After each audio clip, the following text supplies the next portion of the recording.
For one man or video game character, honestly, I'm not sure. This match is for everything. His very existence. A win cements his place in this world, and a loss sends him back into his game. WWE 2K25. Personally, I'm Team Zero. He didn't ask to be created. He didn't ask to cross the boundary between digital and the real world. If anything, Xavier Woods is to blame for all this. You just like anarchy, Corey. I, for one, am cheering for his opponent to get Zero in the casket and put an end to this madness. Ouch. Zero taking him by surprise. Only the sickest superstars have ever actively wanted to be in a match like this, but once you are, you have to get into a dark mindset. When it comes to a casket match, it all boils down to a matter of who can be the most sadistic superstar in the match. Losing this one can change you forever. Uh-oh, this is not going to end well. Crash landing powerbomb. That was one of those power bombs that would shorten someone's career.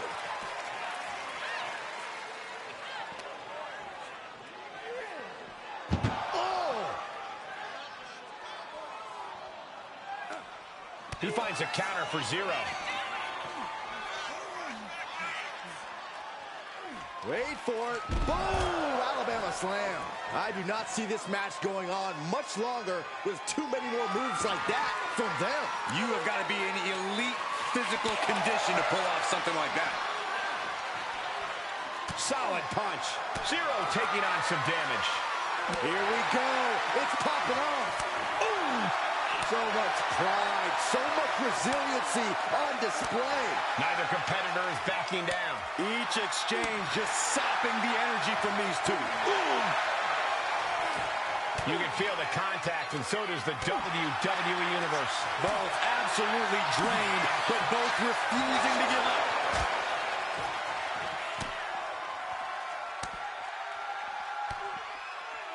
Double axe handle. Oof.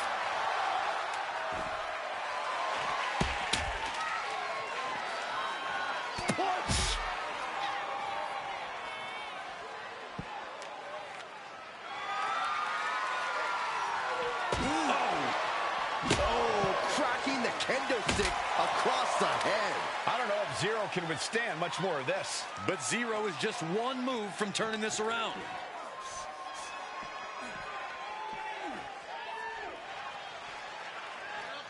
Boom! Uh-oh. What a way to get out of that one. Zero might be able to start mounting something here. This could be a good chance for Zero to get some distance and rethink things. The Dominator.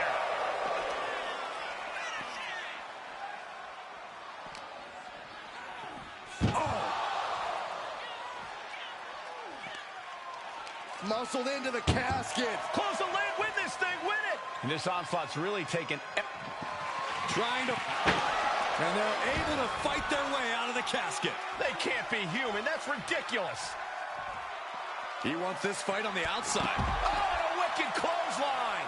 Fishing for something beneath the ring.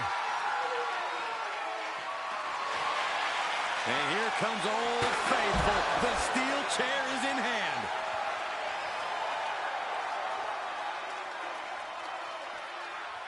Letting him get to a standing base. Moments away from having him exactly where he wants. Good night.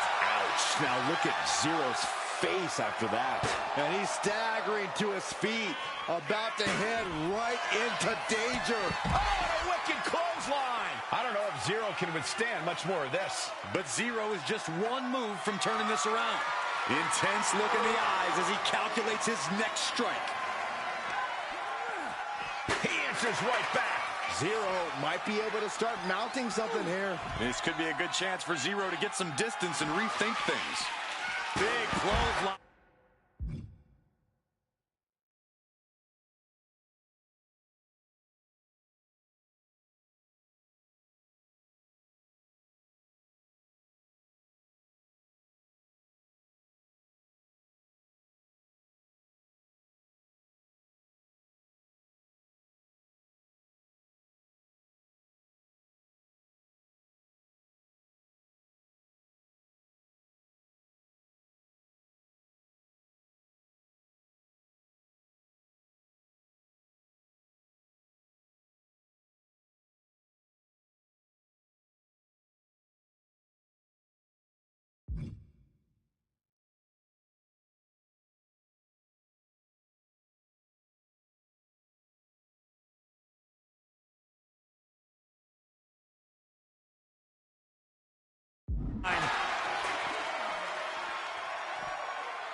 Legs caught.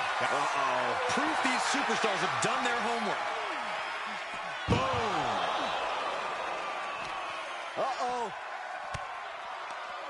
Zero, taking him by surprise.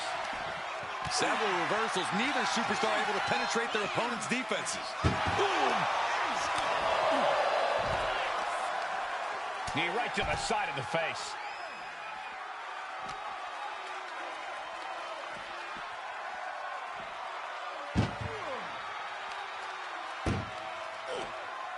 Oh no, this one's as good as done. Darkness is soon to follow. Trying to close the lid, this is going to be tough. It's not over yet. Not ready to put the lid on this one yet. Apparently closing that casket is easier said than done. From the top, all the way down to the floor. I don't care how. Hooked up. Oh my God, a small package driver. They are primed for the casket now. But after that move, do you have the energy to get them in? And gets tossed back into the mat.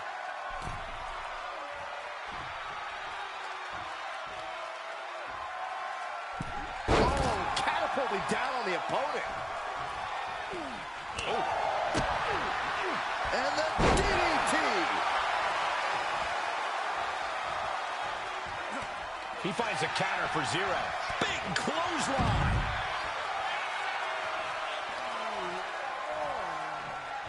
And he's going to the top. Not looking in any condition to fight. More like a sitting duck here. From way up. What? From ring post to ringside, risking it all paid off. And he gets delivered back into the ring.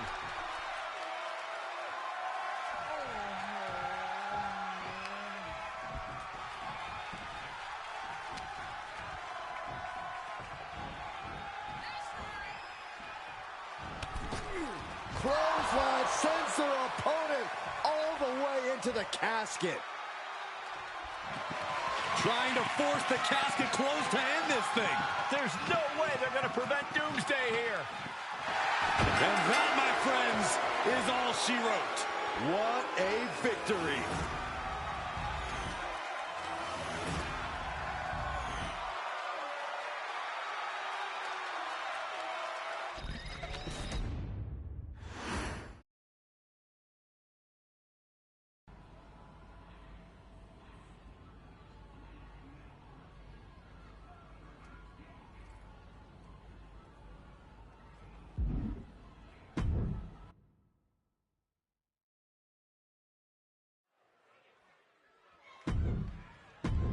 For one man or video game character, honestly, I'm not sure. This match is for everything. His very existence. A win cements his place in this world, and a loss sends him back into his game. Wwe 2K25.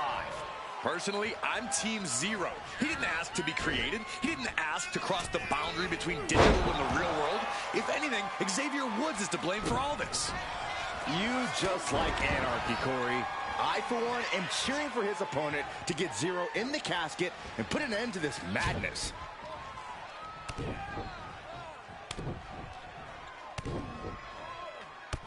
Loving blows, showing absolutely no mercy at all. What an onslaught. Ooh, and fights back. Get this back into the ring now.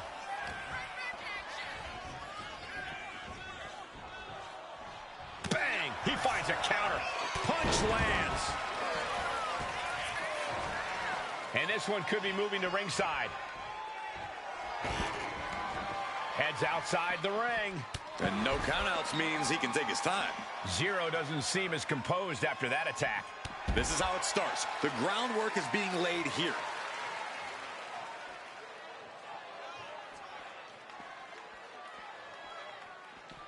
Catches a punch. I don't know if Zero can withstand much more of this. But Zero soaring.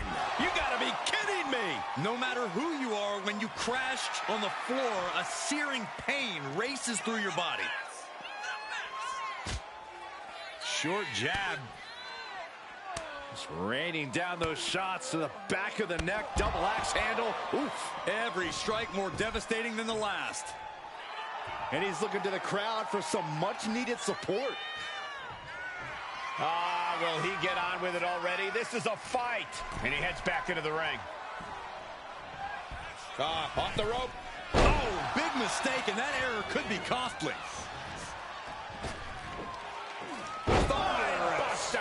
He's just looking absolutely bullied right now. I know he didn't think he'd be in this position tonight.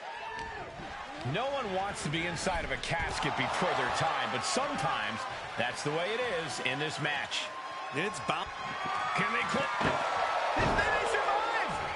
I can't believe they actually made it out of the casket. He looks like the kind of competitor that can take on all comers right now. I shudder to think what went through his mind when he picked up the shovel. He has to be in a world of hurt here. Yeah, but you know this one is still up in the air. Oh, bashing the grounded opponent with that shovel. Absolutely savage. Taking full advantage of the foreign object in play here. Back-to-back attacks. Climbing up the corner.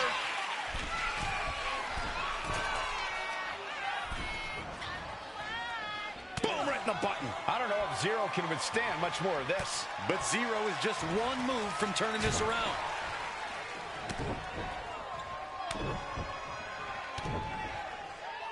Loving blows.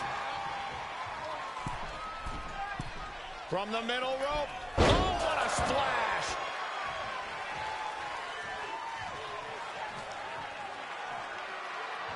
Stumbling to his feet, he might just be rising to meet his end here.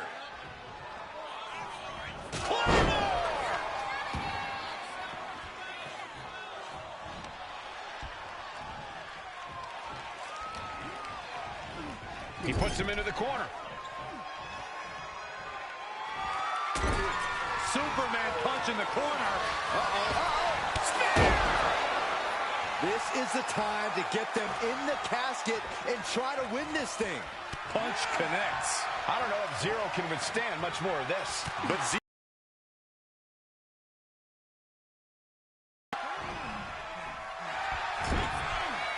Boom! What a right!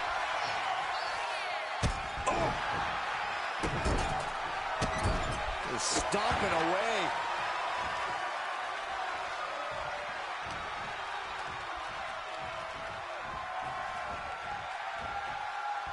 He finds a counter for Zero.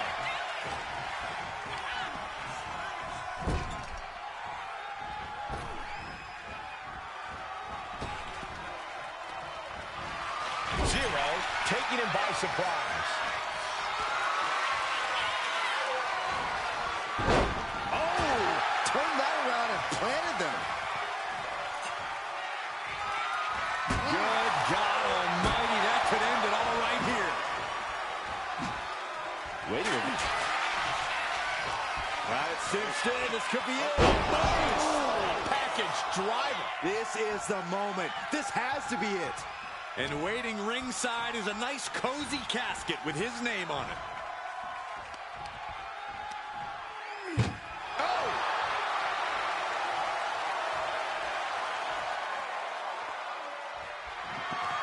Desperately trying to force the casket closed. Their opponent showing massive resistance.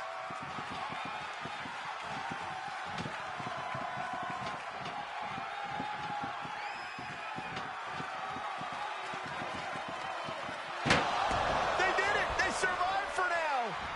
You're going to be breathing a sigh of relief. He wants this fight on the outside. Slides under the ropes. Back into the ring. Facebreaker.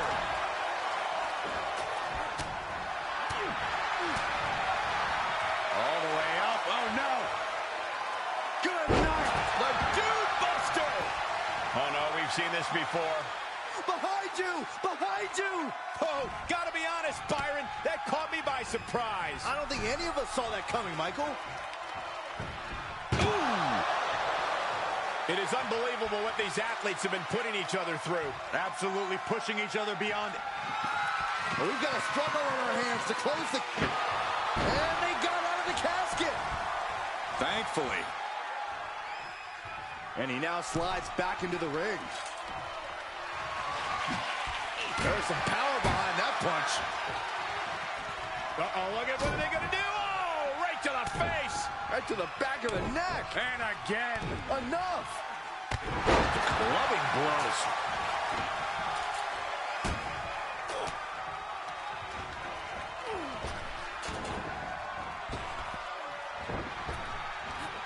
Big back body drop. You see the height on that? Oh, look at the well-placed elbow right on the mark. Oh, coming down hard with that shovel. Repeated hits like that are going to add up very quick. Plenty of damage. Hooked up. There's a small package driver. This has to be it. They're just dead weight right now. What do you do with dead weight, Saxton? You put it in a casket. Tossed into the casket. It's about to get very dark in there. Doing their best to try and close the casket. Just delaying the... And mercifully, this one's over. Rest in peace.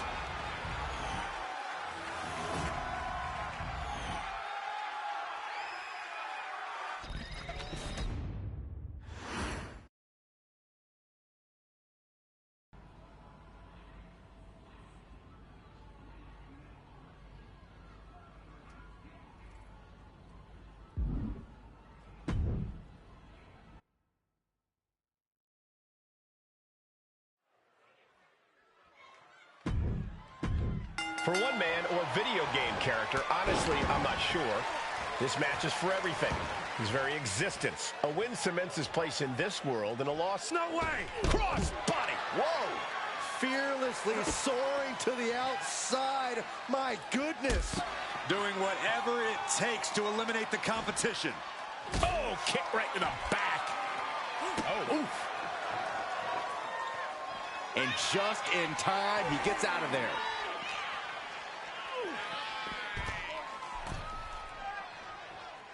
Could be thinking of high-risk offense here. Look out.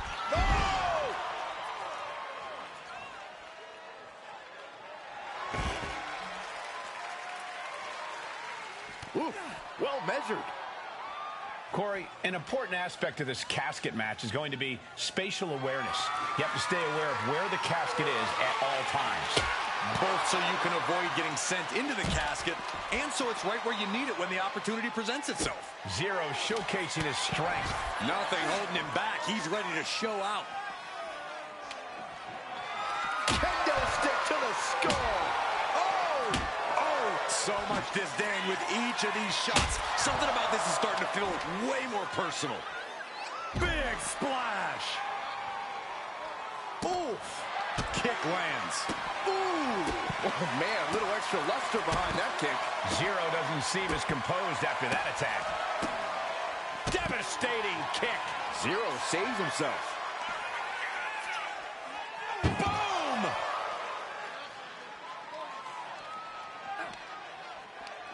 Tossing them into the casket. Close the lid, close the lid.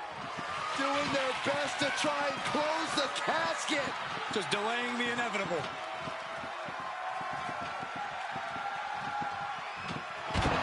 And they're able to fight their way out of the casket. They can't be human. That's ridiculous. I don't know what he's got in mind heading to the floor here. Taking this thing out onto the floor now. Grabbing a bat, and here I am without any peanuts. Here he comes, sliding back into the ring.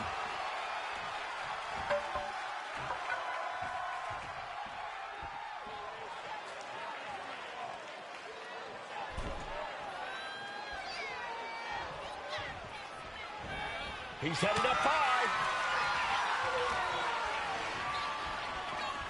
Oh, float over a Russian leg sweep.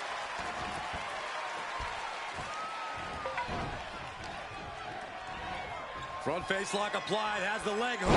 Swinging fisherman. A blackout now? We're in the middle of a match here. Oh, looks like this was all planned. Oh, thankfully the lights have returned inside the arena. Which means now you can get up from under the table, Saxton. It's deep, and I don't think it's playable. Jeez, it's like they're beating a dead horse. Gets out of the way of that one. Takedown. Oh, helicopter spin. This is ridiculous. This is insulting. This is entertaining. Well, I don't think there was anything necessary about that. Just refusing to give up. Continues fighting. Being set up in the corner for something. The adrenaline is pumping, and the WWE Superman punch. Oh, look out! And the spear! He's got him on the brink of defeat. Put him in the casket and shut the lid.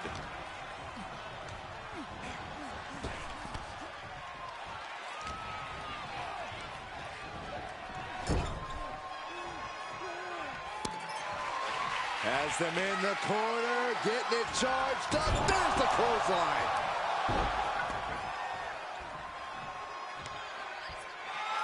Bludgeoning them with that bat. He's able to dodge out of the way. Oh, gosh, that hurt. Oh, man. Oh, no doubt about it. This is just adding extreme insult to injury.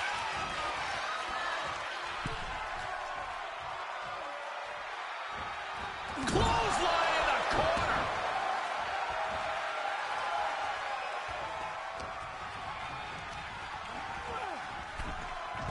Into the casket they go. Oh, no. Rest in pieces. Desperately trying to force the casket closed. Their opponent showing massive resistance.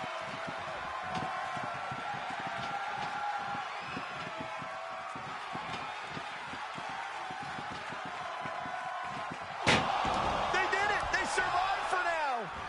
You got to be breathing a sigh of relief. Sliding back in under the ropes here.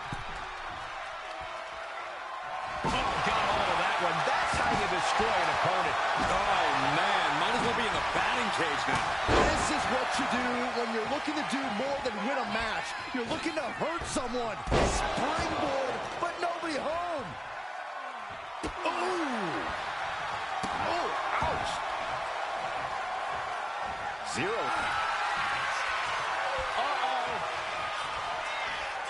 But he manages to reverse.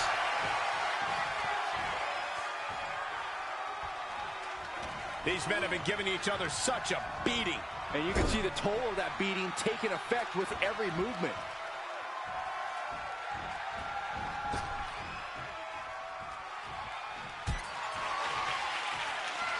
Charging up the arm, and There's the clothesline.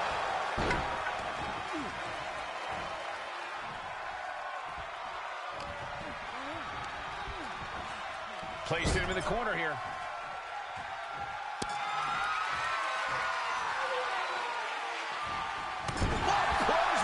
This is going to the absolute limits. Could be getting into a dire situation soon.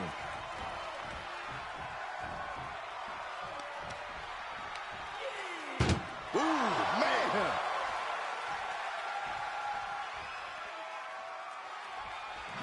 Trying to close the lid, trying. This is going to be tough. It's not over yet.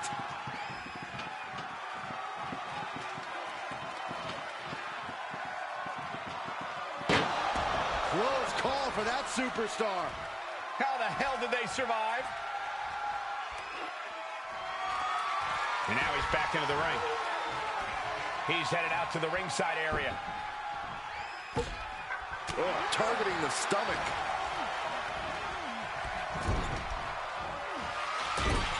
Superman punch in the corner. And the spear! The window for opportunity is wide open. Can't waste any time now. Sends their opponent into the casket. Now this one may be over. We've got a struggle on our hands to close the casket. They may, sir. Not ready to put the lid on this one yet. Apparently closing that casket is easier said than done. Looks like he's coming back in. Oh, for the fences. Able to slip out of that one. Oh, what a right! Man, that's some attitude behind it.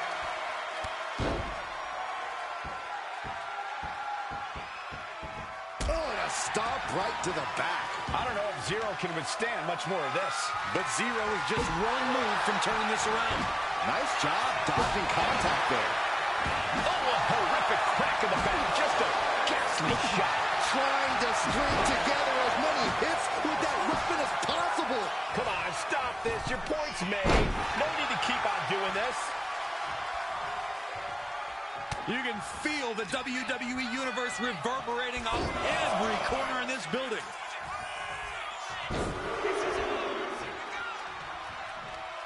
Yes, they do.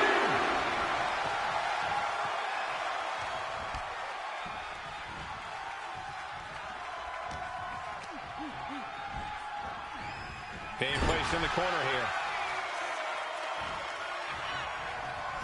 Boom to the kidneys!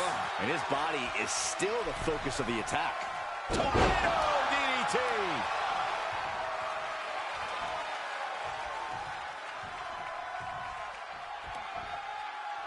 Ooh, taking a swing straight to the face. Got out of there at the perfect time.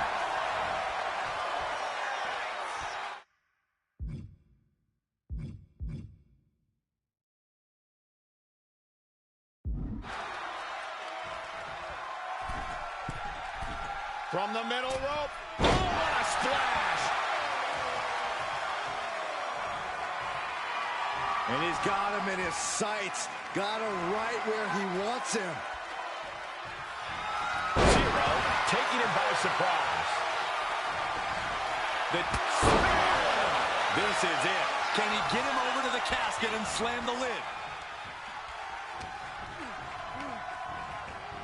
Oh, no, into the casket. Close the lid and it's over.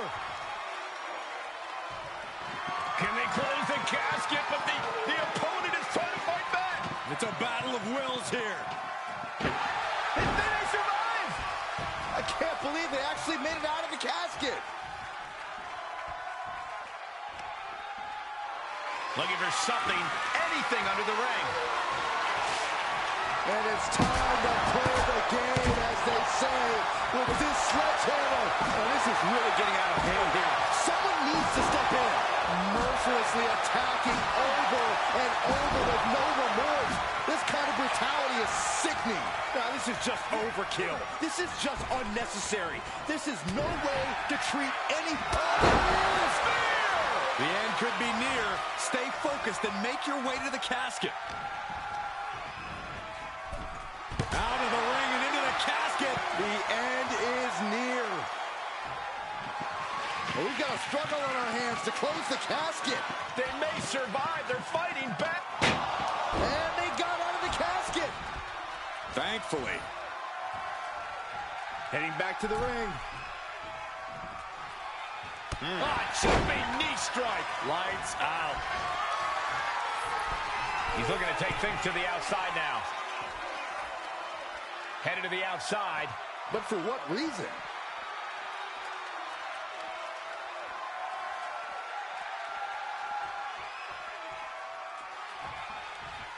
From the apron. He's leaving the ring now. No countouts to worry about. He gets back into the ring.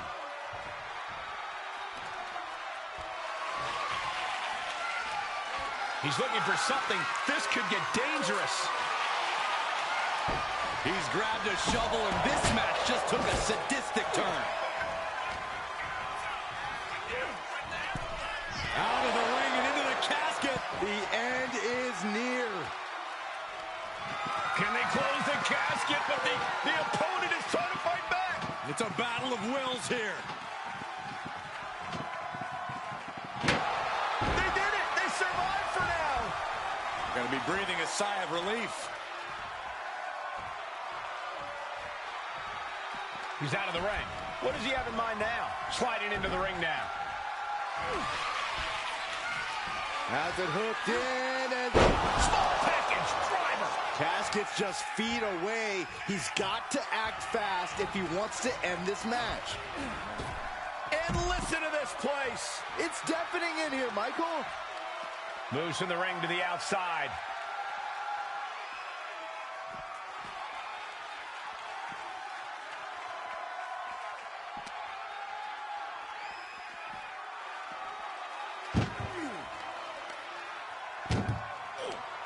That may be the final blow that puts him in the casket. No, get out of there.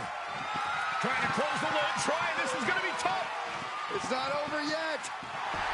And just like that, they have won the casket match. I can't believe it. What a battle.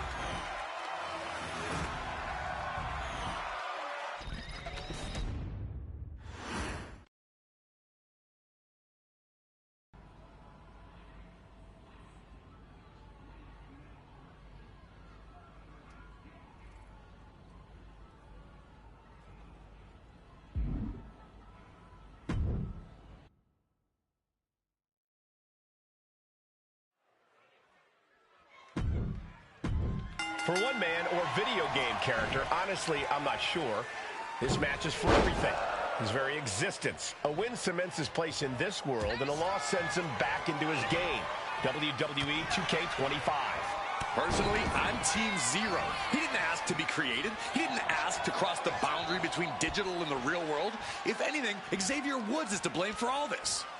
You just like anarchy, Corey.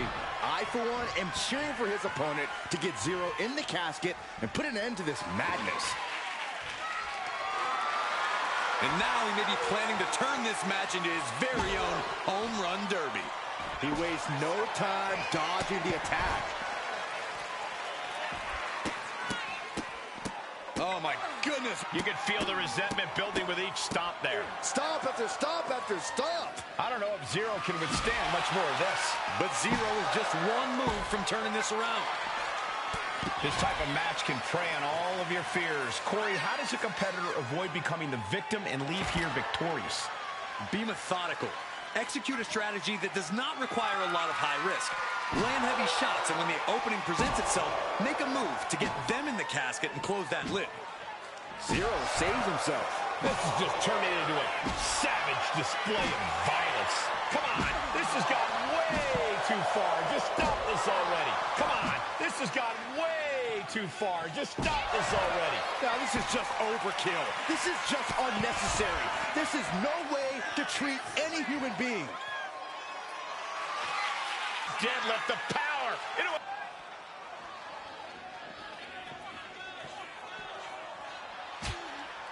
Short jab. Just raining down those shots to the back of the neck. Double axe handle. Oof. I don't know if Zero can withstand much more of this. But Zero is just one move from turning this around.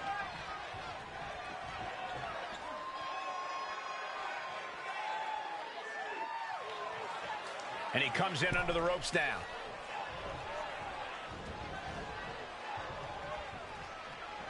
Oh, God!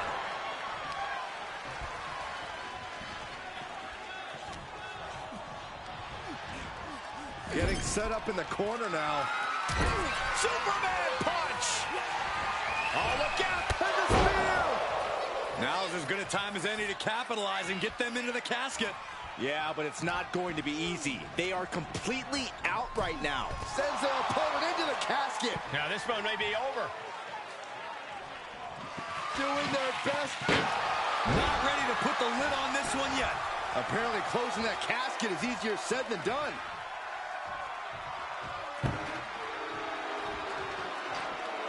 And now headed to the outside. And he's pulled the ring apron up, looking under there for something.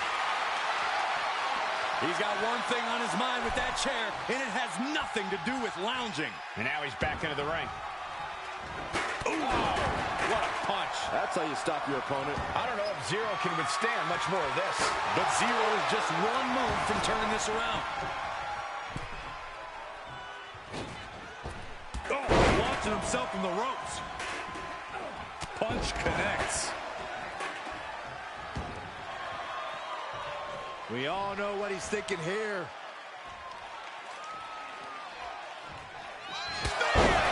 He might be moments away from taking that eternal nap. Just have to get him to the casket and shut the lid. Oh, no, into the casket! Close the lid and it's over. Trying to force the casket closed to end this thing. There's no way. And they're able to fight their way out of the casket. They can't be human. That's ridiculous. And what need is there to go looking under the apron like this? Oh, my God. A sledgehammer. This is going too far. Absorbing the pain of another attack to the head. He could be dazed. I don't know how these men keep going. They got to be close to running on empty by now. Hooked in the leg with that move. Manages to slip out of the way. Look at this, just What a barrage of stops.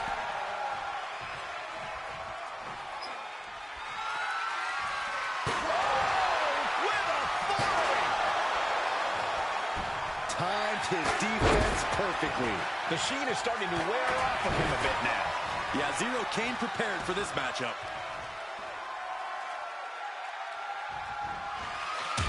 Superman punch! Oh, look out! And the spear! Might have just created a big opening. Now get over to the casket.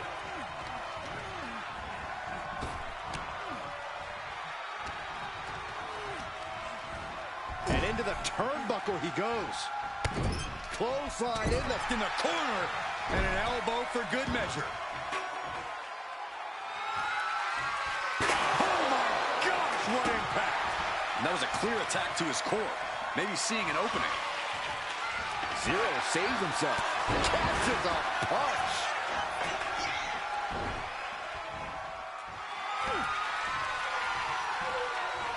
Hooked in. There's a small package driver. The Vultures are circling now. All he's got to do is get him in the casket and close the lid.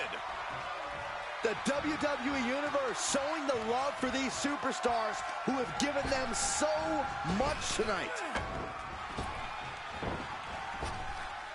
Picture perfect drop kick. Measured stomp right to the gut. Oh, and then the chest as well.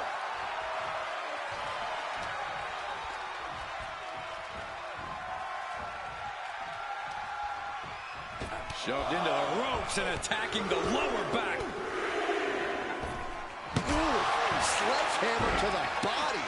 This is not for the faint of heart. Oh, into the casket they go. Oh no, rest in peace. We've got a struggle on our hands to close the casket. They may survive. They're fighting back.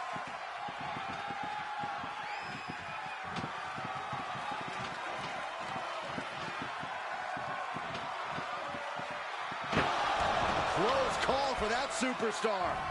How the hell did they survive? No count out as he takes things out of the ring. Punch.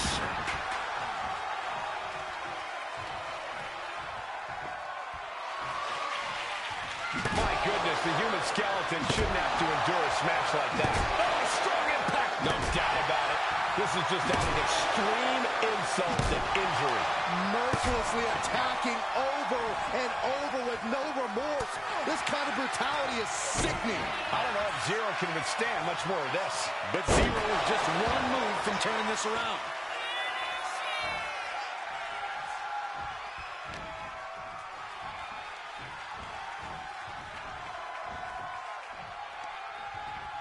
And into the ropes and a sharp elbow to the back.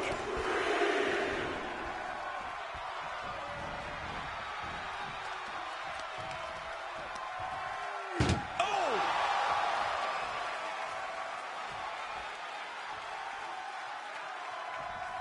Can they close the casket? But the opponent is trying to fight back. It's a battle of will. And that, my friends, is all she wrote. What a victory.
Solo Sikoa lifting Cody Rhodes up. Spear from Roman. Cover, hook to the leg. Cody somehow survives. Are you kidding me? How? How did Rhodes survive? Desire is how, Corey. Grit is how, Corey. This is how bad Cody Rhodes wants to finish his story. What the? It can't be. It is! John Cena's here. Cena's in WrestleMania. A saving grace for Cody Rhodes. John Cena here to fight off Solo Sikoa. Solo sent crashing to the outside, courtesy of the franchise.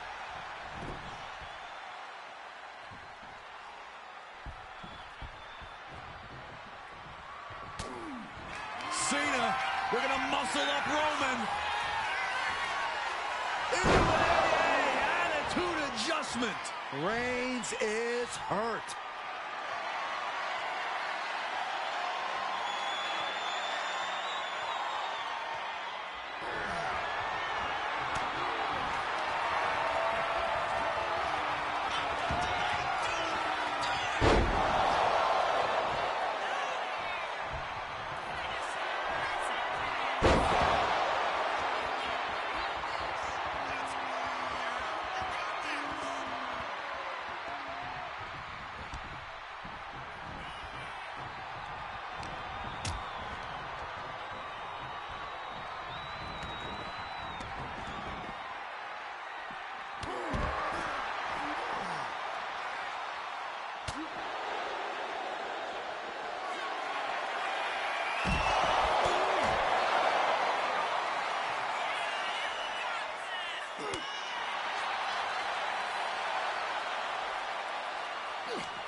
Cena's got Roman up. Attitude adjustment. Down goes Reigns.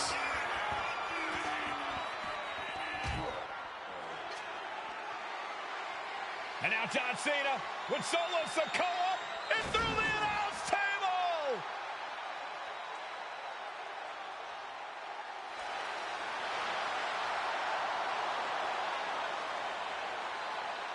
Oh, hold on, guys. Hold on. You gotta be kidding me. The final boss is at WrestleMania. What a moment this is. Brings back memories from WrestleMania over a decade ago.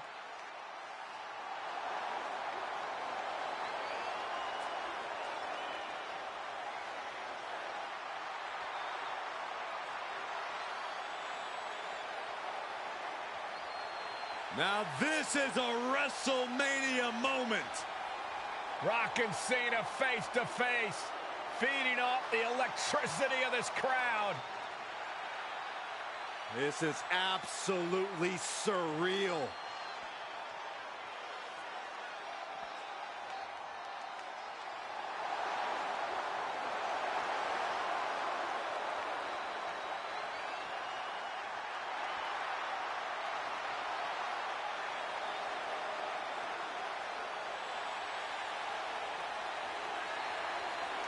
Oh, and Rock with a rock bottom!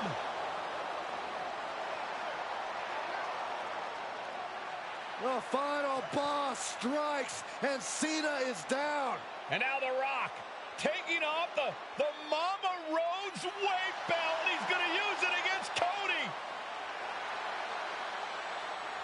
What? Oh. No way. No way. Guys, What is going on here?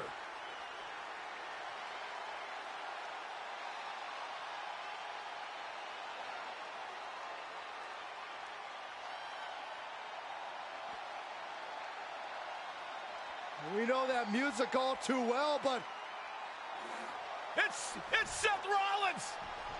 And a Superman punch by Reigns intercepts Rollins, who's out here in the old Shield gear.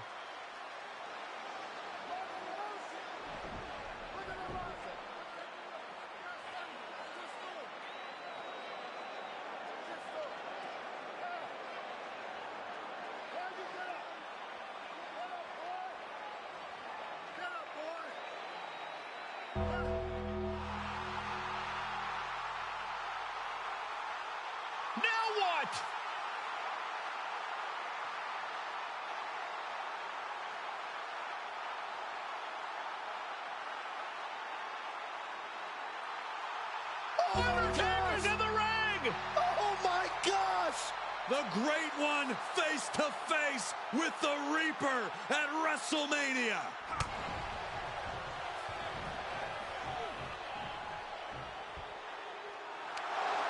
Undertaker with the Rock!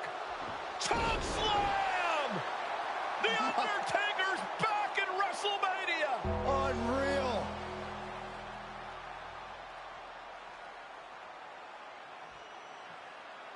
And now Roman Reigns and Cody Rhodes struggling to grab a hold of the steel chair in the ring. Both men struggling to their feet. Roman beats Cody Rhodes. And this could be disastrous for the American Nightmare.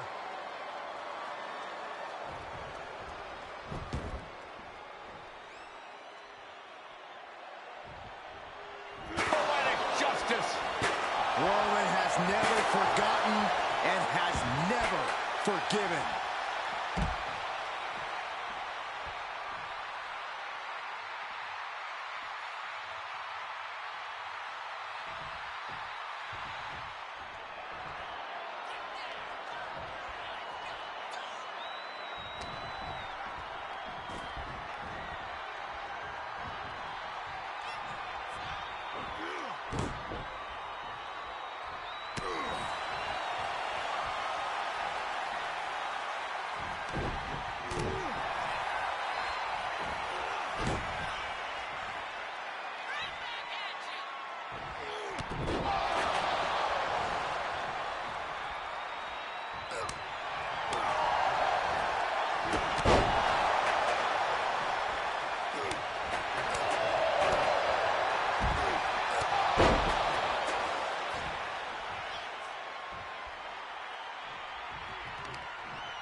Roman Reigns setting up, looking for the spear to put Cody away. No! Cody catches Roman. Crossroads. And another crossroads. Looking for the trifecta now. Finish. Everybody seems to think that WrestleMania 40 was the night the bloodline ended. But anyone who knows us knows that it's going to take more than one bad night to bring us down. If anything, we're just getting started.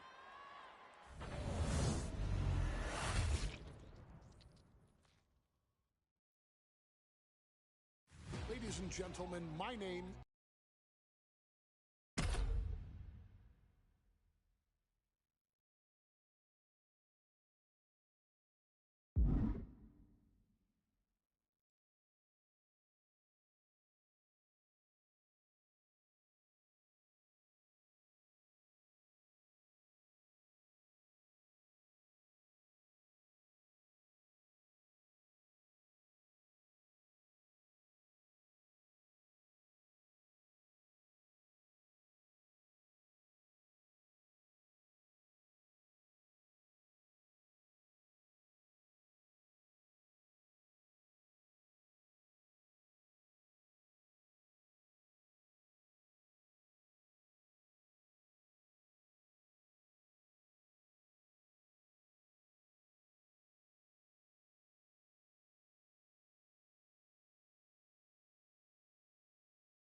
The American Badass has rolled into town.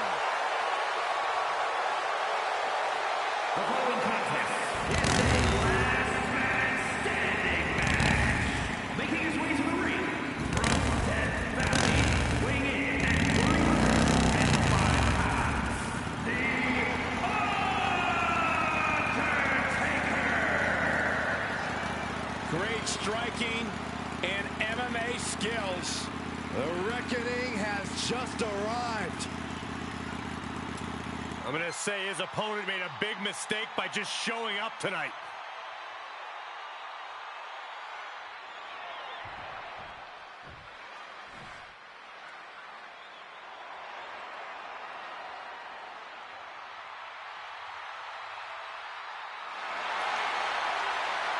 Here comes main event, Jey Uso.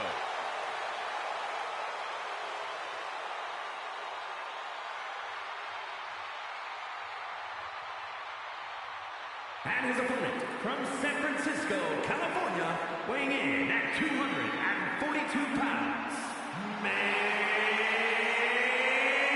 event, Jey Uso! Under the brightest lights where main event Jey Uso most belongs. Look at this. The crowd's hyped. Jay's hyped. What an unbelievable atmosphere. Well, Jey has made it to the top of the mountain, and he's never coming back down, especially not on a night like tonight. And I'm ready for a WrestleMania-sized yeet.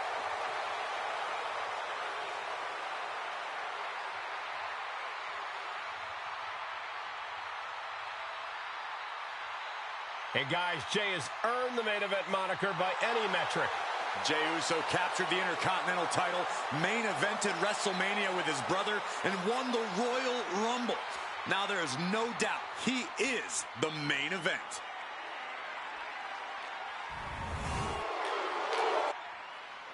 You think about every time you knock your opponent down in a last man standing match, every time you wait for that referee to count, you got plenty of time to plan your next move. Forget planning your next move. Most of these superstars are just trying to catch their breath. Which begs the question, does a superstar with the best cardiovascular conditioning have the advantage here? Sometimes, but what's more important is having the fortitude to withstand a beating and keep getting up. Yeah, definitely no substitute for toughness in a last man standing match. Okay, he should really focus on the match now. We get the point. A great display of confidence, but he doesn't want to give his opponent added motivation. Will he get on with it already? This is a fight. Okay, he should really focus on the match now. We get the point.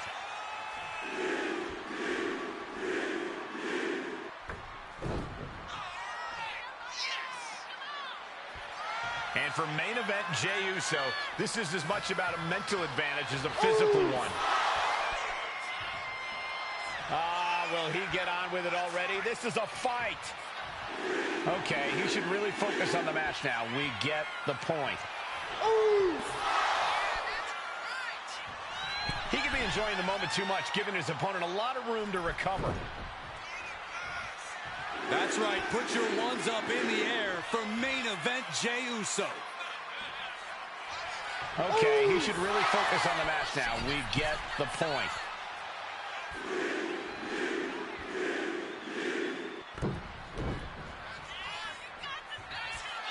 Main event Jey Uso firing up. Here we go again. He made his point. Concentrate on the match instead of everything outside of it. A great display of confidence, but he doesn't want to give his opponent added motivation.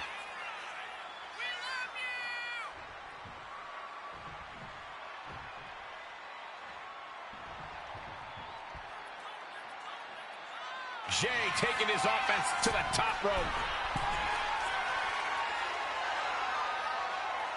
Main event Jey Uso firing up. Clearly lost in the moment. He better snap out of it. All right, he's got to refocus up now. Here we go again. He made his point. Concentrate on the match instead of everything outside of it. He could be enjoying the moment too much, giving his opponent a lot of room to recover.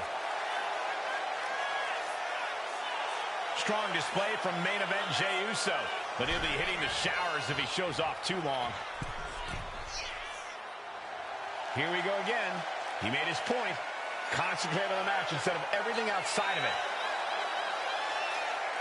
Not sure if he should waste all his time hot-dogging around. Strong display from main event Jey Uso, but he'll be hitting the showers if he shows off too long. Up the rope he goes.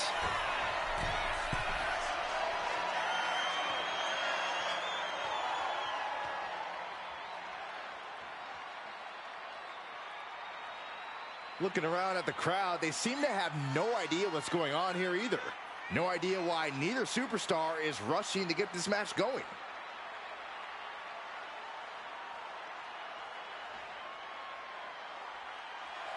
That's right. Put your ones up in the air for main event Jey Uso.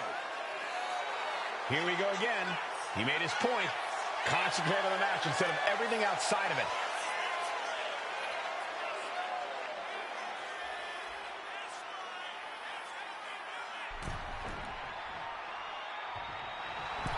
Strong display from main event Jey Uso, but he'll be hitting the showers if he shows off too long. Clearly lost in the moment. He better snap out of it. Okay, he should really focus on the match now. We get the point. Scrambling up the top turnbuckle now. Here we go. He fails to connect. Look at Jey Uso going top rope. That's right. Put your ones up in the air for main event Jey Uso.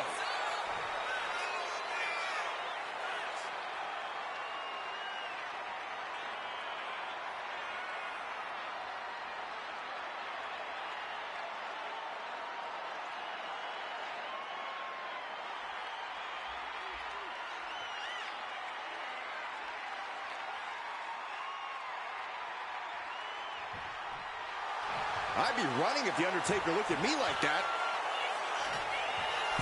He could be enjoying the moment too much, giving his opponent a lot of room to recover. Will he get on with it already? This is a fight. Here we go again. He made his point. Concentrate on the match instead of everything outside of it.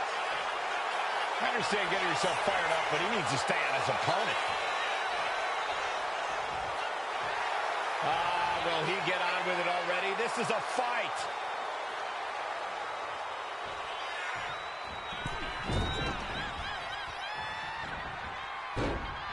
And a reversal from The Undertaker.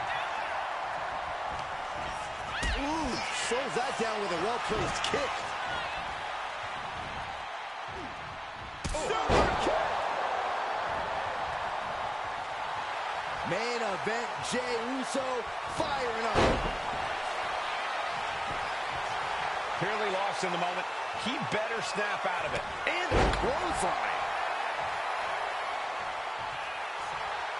Not looking in any condition to fight. More like a sitting duck here.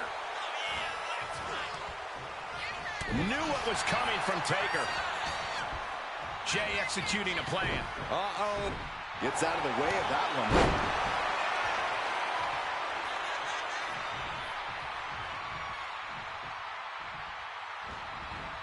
Jey out of there in a hurry.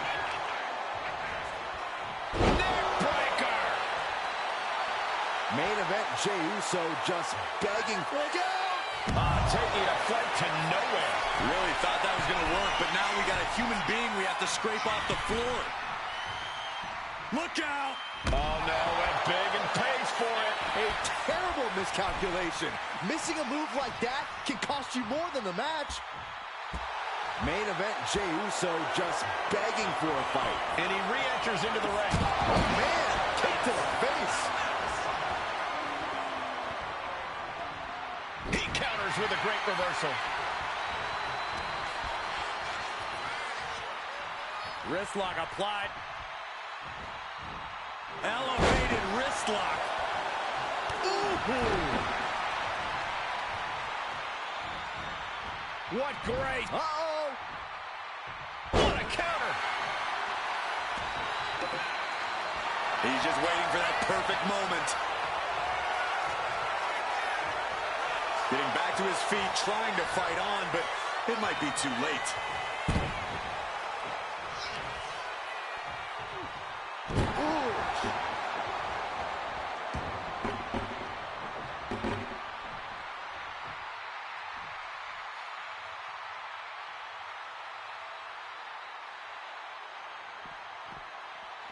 Now bringing the fight back into the ring.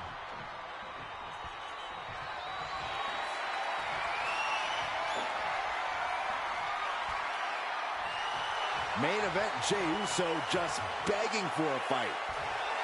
He could be enjoying the moment too much, giving his opponent a lot of room to recover. Will he get on with it already? This is a fight.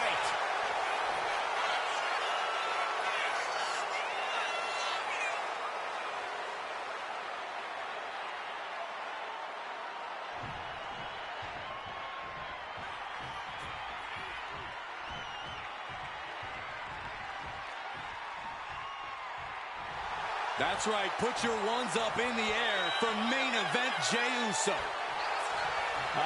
Will he get on with it already? This is a fight. Guys, what would be your strategies in a last man standing match? I'd look for every opportunity to target my opponent's legs with devastating attacks. If an opponent can't stand, the match is over. I'd stay on the defensive. Try to take on as little damage as possible and strike when my opponent has drained their stamina. Definitely two unique approaches.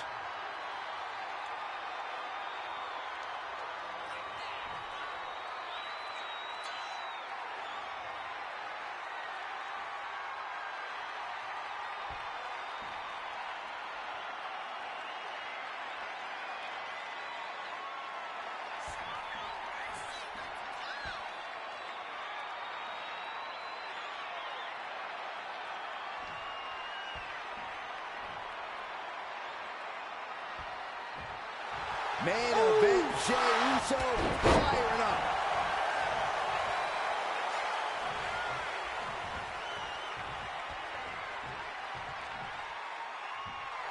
The Undertaker with an ominous gaze toward his opponent. Fought back with a punch to the gut. We're seeing one response after another. Neither superstar gaining a foothold. I think Undertaker's opponent's about to take his last ride. Way down hard. The last ride. Jey is out. That is it. Pulled right back in. Side slam. Ooh.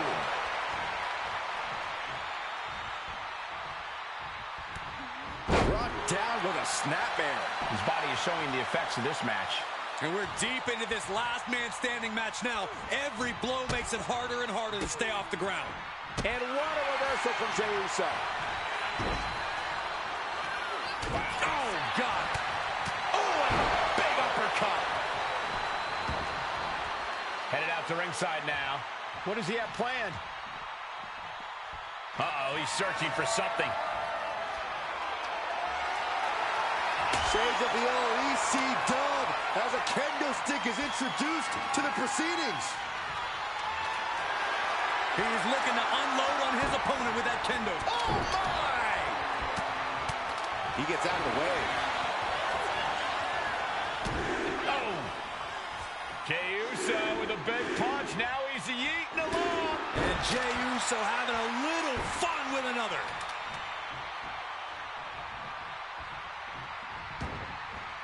Taken to the floor, and he's got no worries about the count.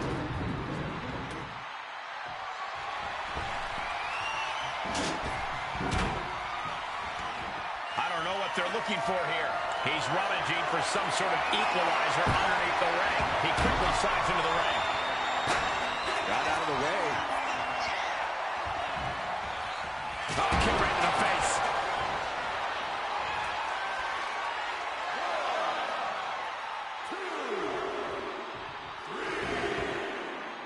The count ends there. able to rally and get back up on 2 feet. Oh, catches a kick to the face. And getting back to his feet ends the count. This last man standing match rolls on with the lariat.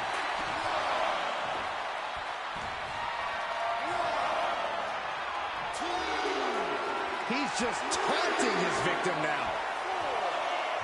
Oh, God. Taking full advantage of the foreign object in play here.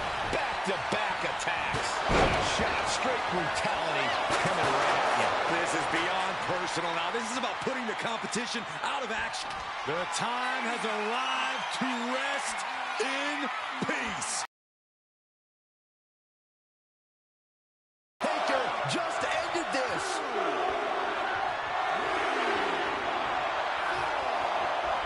Heads outside the ring.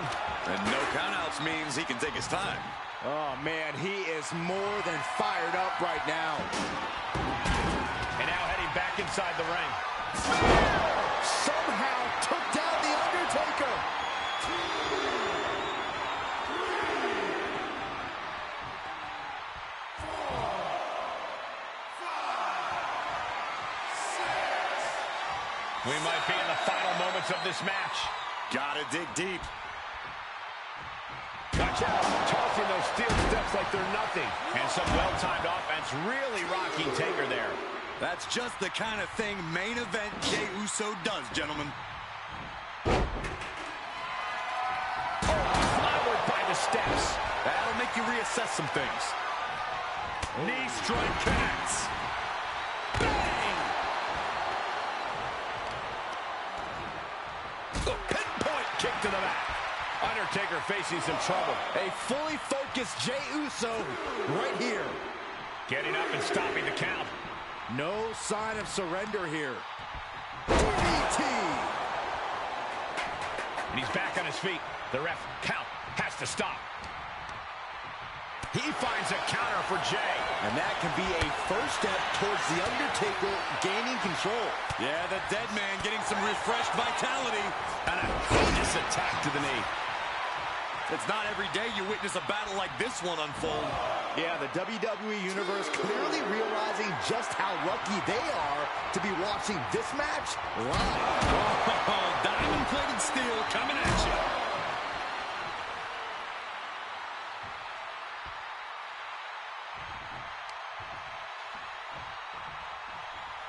Turns things around with a headbutt.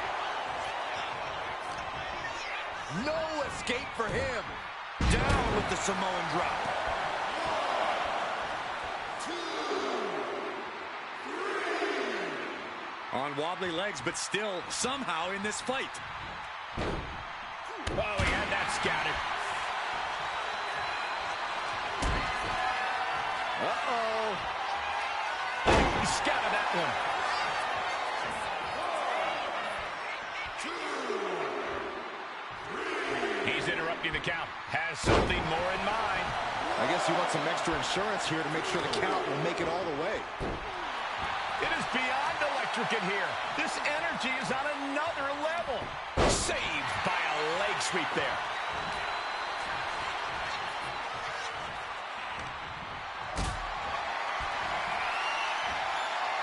And Jey reverses.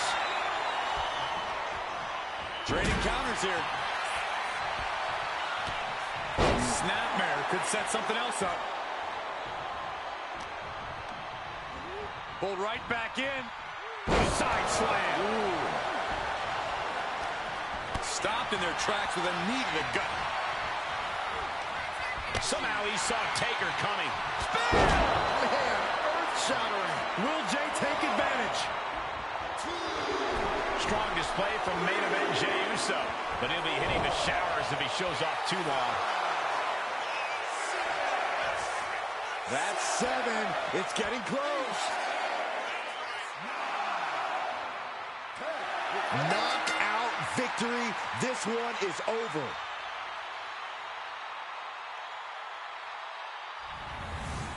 Here is your winner,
Here comes the Hall of Fame Phenom.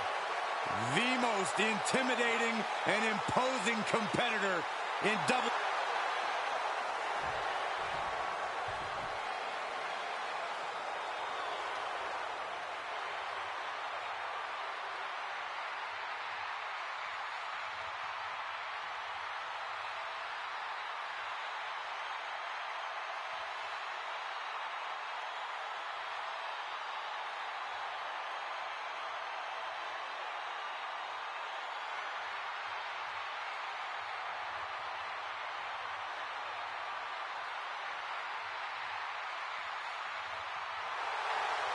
Gentlemen, the Fiend has evolved.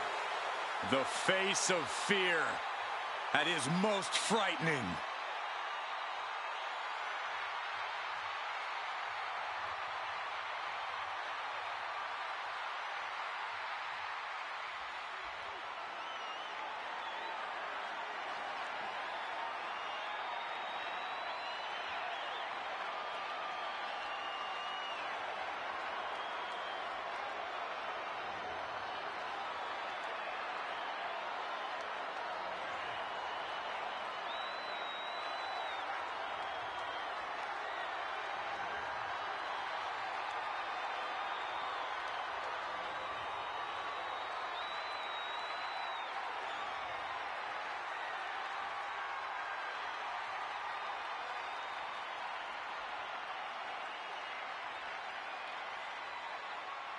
Somehow the Fiend is even more frightening than ever. Creepier, more sinister, and looks to be even more dominant. Yeah, considering how dominant the Fiend has already proven to be, the WWE has once again been placed on notice.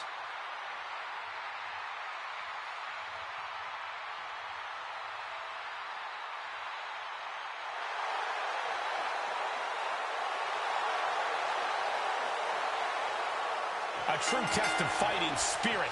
This last man standing match is underway. This match is all about wearing your opponent down any way you can. Pinning them for a 3 count is tough enough, but keeping them down for a 10 count, that is backbreaking. Oof, good punch. Nasty.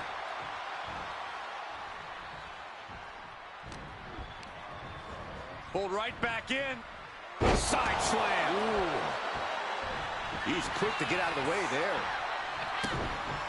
Thunderous shot to the back. Oh, hammer and sickle.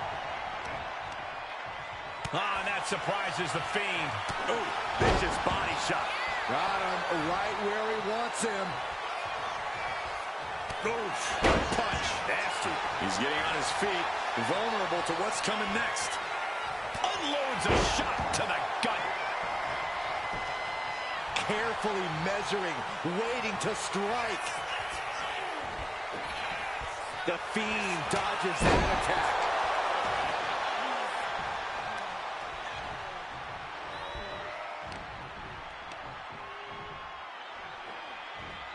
Just launched. I'll just leave it at this. Nobody comes into a match hoping to get chucked around like that. Ripping at the eyes. Prime example of working smarter, not harder. That's what I said. Gut buster. Oh, what impact. The Fiend taking on some damage. But in a match like this, Michael, that is to be expected. We've seen a last man standing match come down to some pretty creative endings. Do you think that's a kind of unsung strategy here? If it isn't, they better start singing it. The whole arena is at your fingertips in a match like this. If you can bury your opponent under a table or a loading pallet, by all means, do it. Fiend is feeling a rush of confidence right now. A narrow escape. Ooh, bullseye! He's headed out to the ringside area. Some intimidation tactics from the Fiend. He'll take things into the ring. A counter by the Fiend.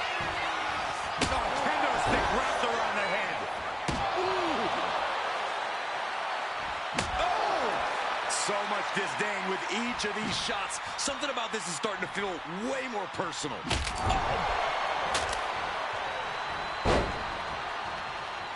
Oh, no! Someone call the orthodontist. Down with the leg drop. He's able to avoid heavy contact. Thunderous shot to the back. Shades of the USSR with the hammer and sickle.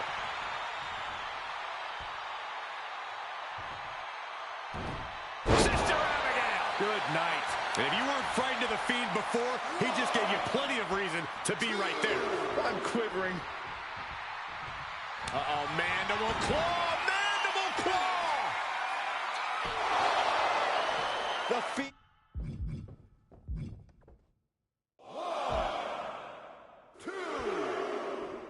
He landed that perfectly.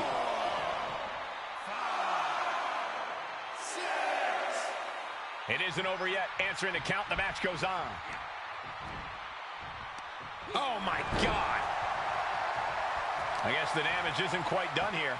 Oh, in a match like this, you want to leave no room for error. You've got to make sure your opponent is truly incapacitated. Targeting the arm to great effect. The Fiend with an overwhelming attack. The Fiend's just sucking the spirit out of his opposition. Great awareness by the dead man. A striking blow. What's the Fiend contriving here? And there's the Uranagi.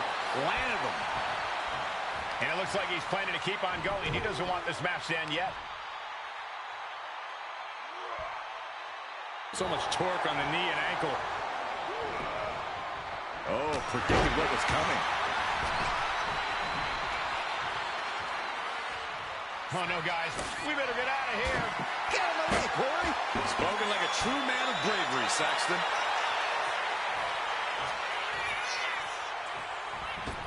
Ascending the ropes. Soaring. Oh, crash and burn. Oh, no. Decided to take a leap of faith and paid the price. Sliding back into the ring. No way. Suicide dive. Showing reckless abandon. There was every chance that could have gone wrong, but instead, it was right on the money. The action spilling out toward our announce desk.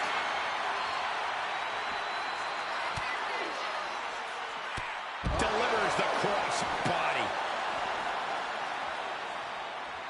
Lands the elbow. Ending up in harm's way yet again. Yeah, he's just running on fumes now.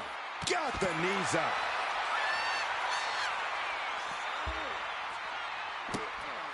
Thunderous shot to the back. Shades of the USSR with the hammer and sickle.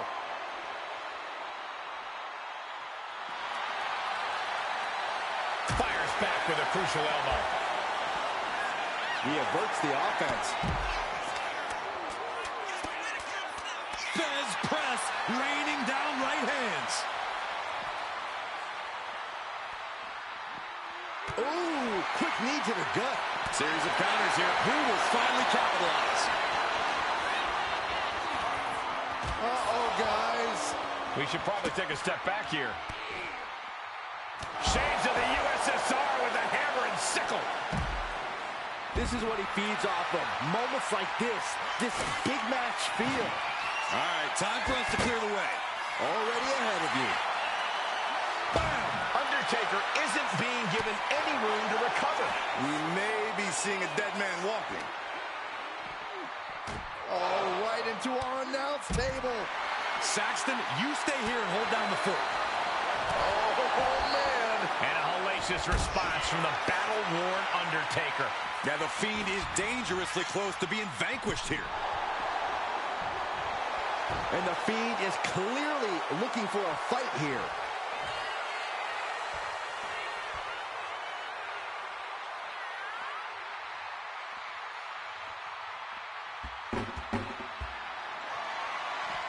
And he heads back into the ring. Mongolian chop. Solid punch. Oh, and it's reversed.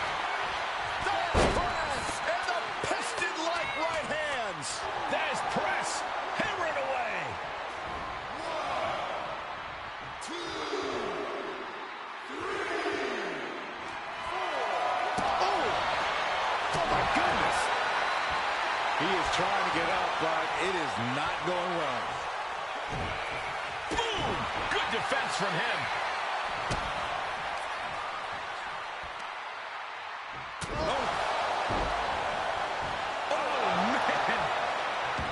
The WWE Universe is on its feet. And deservedly so. These superstars are holding nothing back. Oh, there it is. The mandible claw. It's locked in. This could put a stop to The Undertaker.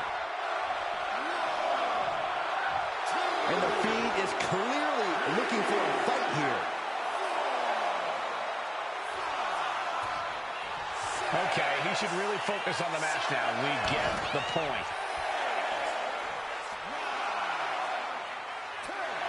That's it. Calling it by knockout.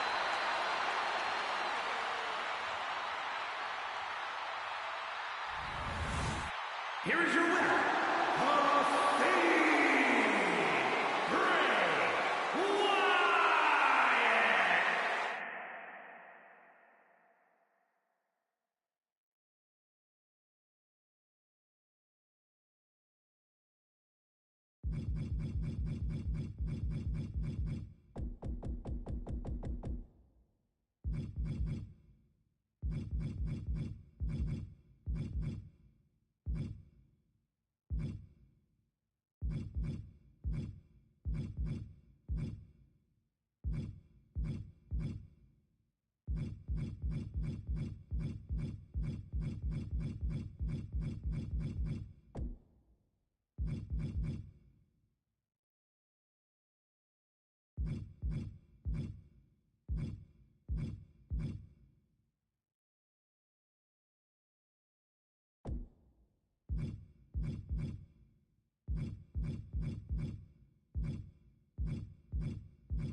And here comes the Architect.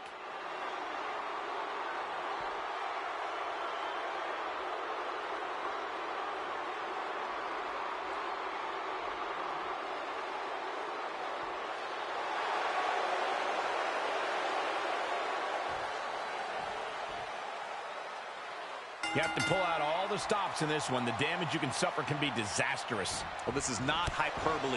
When you're in this type of match, someone's going to get hurt, and you will not be 100% for a long time afterwards. Here's one thing we know in a match like this. Things are going to get ugly. You beat the hell out of your opponent until they can't make it to their feet by a count of 10.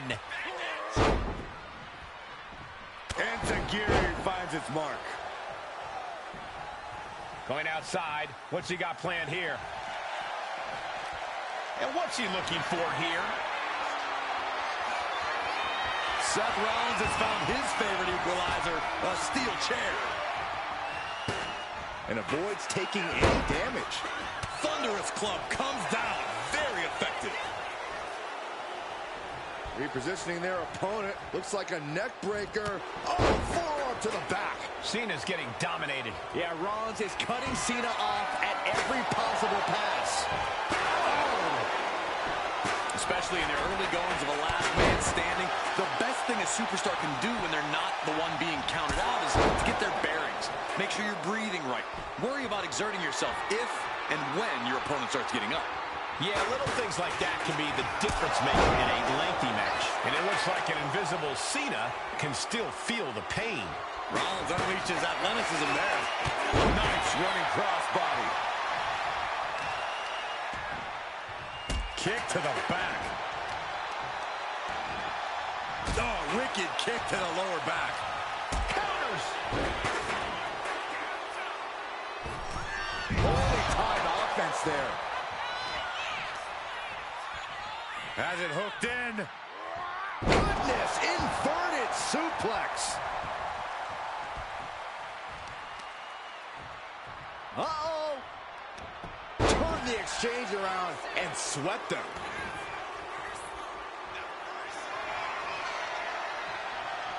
Oh, getting smacked in the head with a chair. He is stalking, waiting for his moment to attack. Oh, he saw it coming. A string of counters.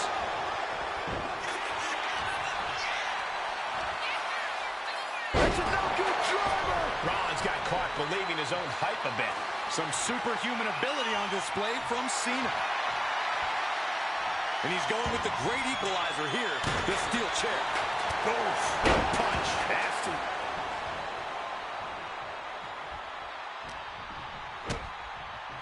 Cena going low. Look at, wow, sunset flip powerbomb. That powerbomb was absolutely worthy of both halves of its name.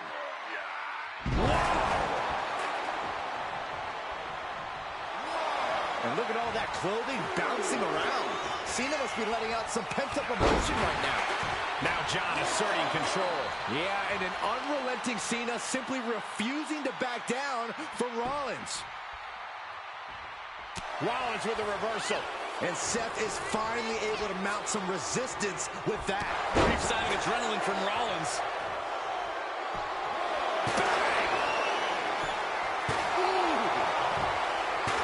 Trying to string together as many hits with that weapon as possible. Boom!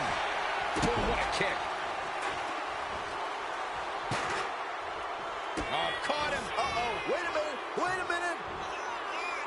Trying for the double underarm Oh, that dropped. Here it comes. Not again. Yes! You can't see me.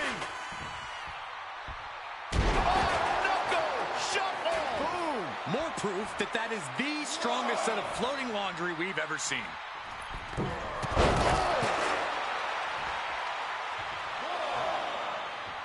Rising up and stopping the count here. A display of defiance. Oh, jumping knee strike. Lights out. And he's looking out of sorts now. Here it comes!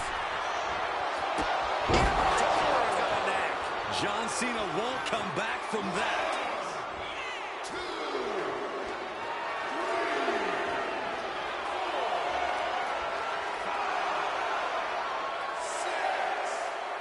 The ref at 7 now. Things are looking dire right now. And the official calls it. Clearly, they cannot fight any longer.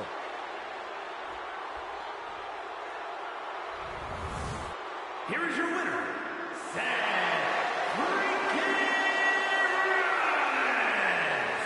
This is no doubt one of the most impressive victories of Seth Rollins' career. Seth Rollins said John Cena was not passing the torch to him, but that he was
In a family that specialized in brute force over the years, perhaps no one better personified this than Rodney Anawai, nephew to the Wild Samoans, better known to the WWE Universe as the mighty Yokozuna.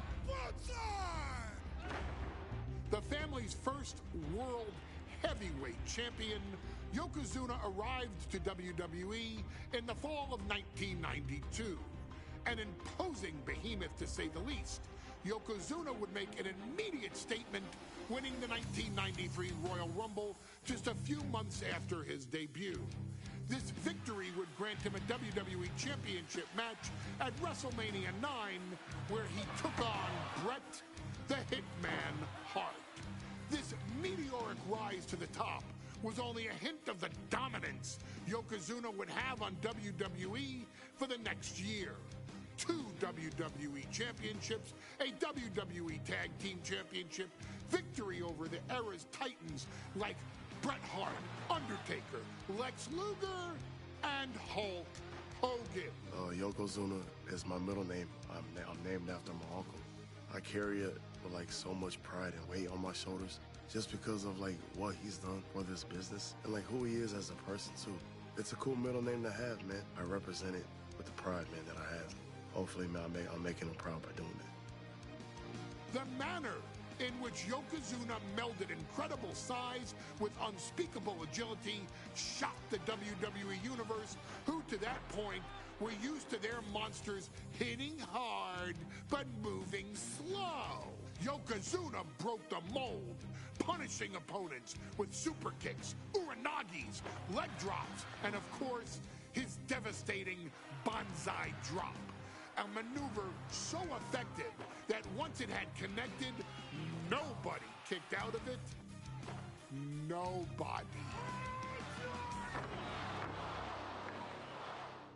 Rodney was a youth in the ring. For someone to be so big and to be so nimble, you just don't see that very often. Rodney was one of those first solo guys, singles competitor guys that was able to go out there and really just make waves, make a big splash. I mean, pun intended, I guess. You know, that fool jumped in the pool, he'd knock out all the water, and that's the way it felt sometimes. He would go into those arenas and just suck in all the energy and be able to give it back. So when I look at Rodney, I see someone very similar to me, someone who understands the top, the very, very top of the game, the top position, and everything that goes along with it. In a career filled with so many highlight reel moments, perhaps nothing stands out more than when Yokozuna faced and defeated the so-called immortal Hulk Hogan at the first King of the Ring event in 1993.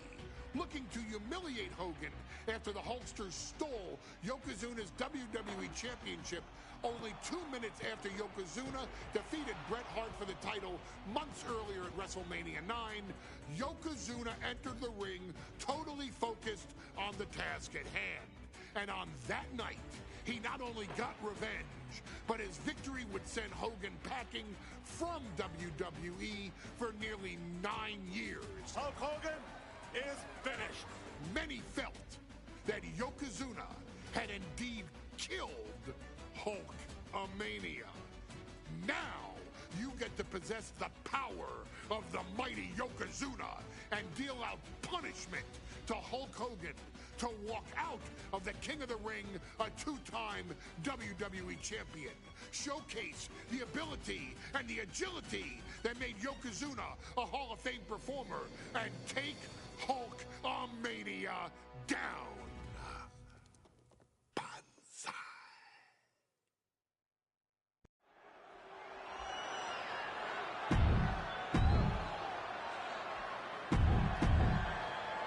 You win this title, you are primed.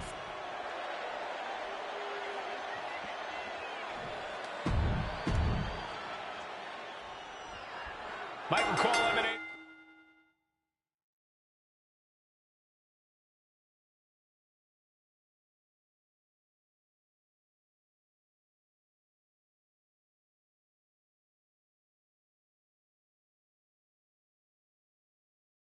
From King of the Ring 1993, alongside Corey Graves and Byron Saxton. where Yokozuna hopes to regain the WWE Championship he lost in record time to Hulk Hogan. Both men coming in with so much to prove. Hogan wants to prove his controversial WrestleMania win was no fluke. And he's also promised to finally slam the 550-pound giant right through the ring. Yokozuna wants to erase the memory of his initial title reign that lasted mere seconds. He knows that a fresh Yokozuna can beat a fresh Hulk Hogan, and tonight is the chance to prove it.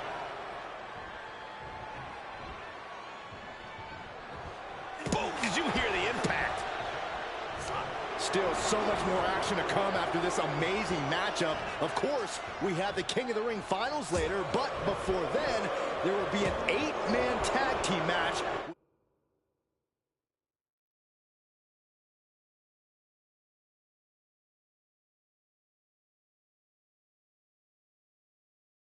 With the Steiner brothers and the Head Shrinkers on opposite sides. You want to talk about unfinished business from WrestleMania?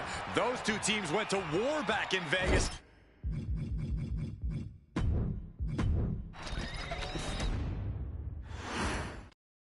Mike McCall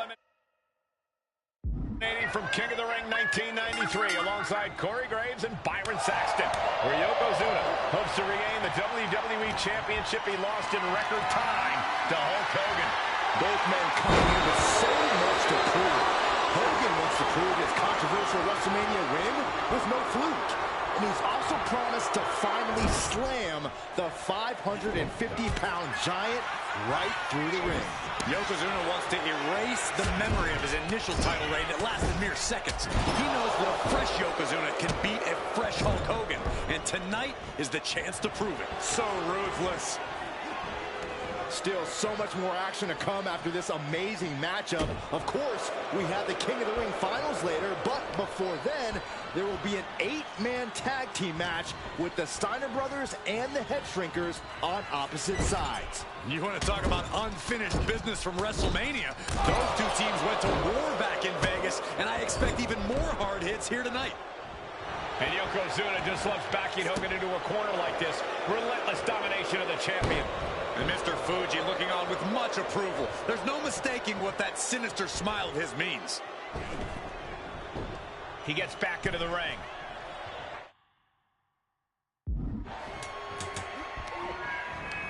Yokozuna turns. Oh no, bare heart of pride. This is not good for the Hulkster.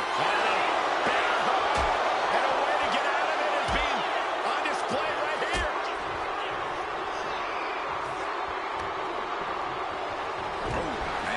We know the sold-out crowd here in Dayton is firmly behind the Hulkster. Hogan is relying on the fans. He wants to hear them cheer.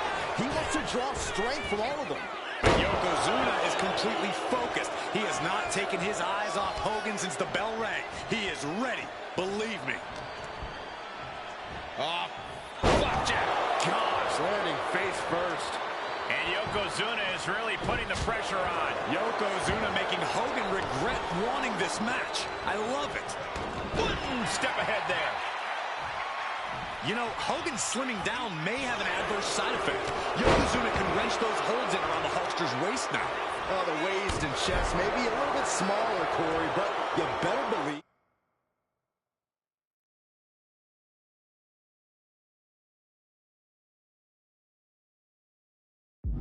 the 24-inch pythons have not changed shape whatsoever.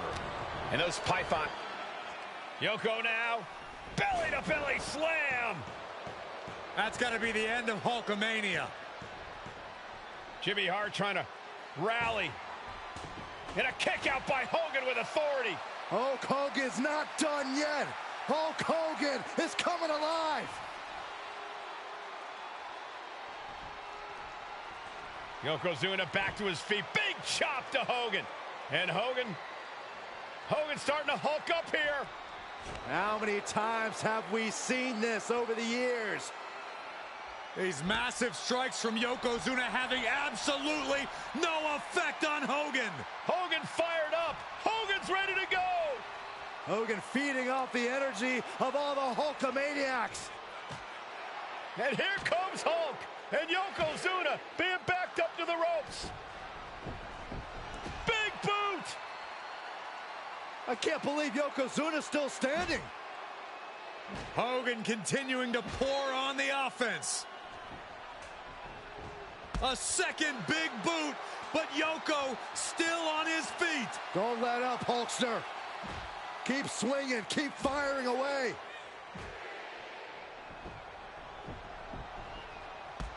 That boot, Yoko staggering, stunning, and he's down. Drop the leg, Hogan. Drop the leg. Hogan, leg drop. Here's the cover on Yoko, who kicked out of the leg drop. What? Get Mr. Fuji out of there. Hogan feeding off the energy. Whoa, wait a minute. What is that photographer doing on the apron? There's a match going on. What the heck? What was that? What in the world just happened here?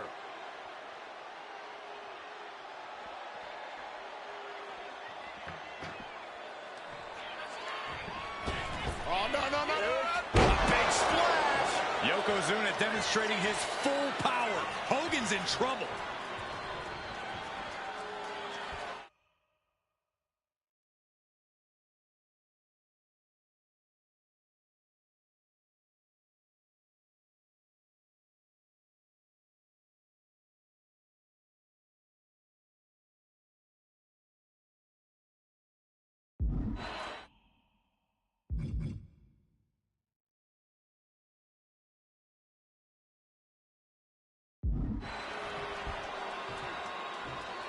Oh, flesh on flesh. Nothing pretty about it.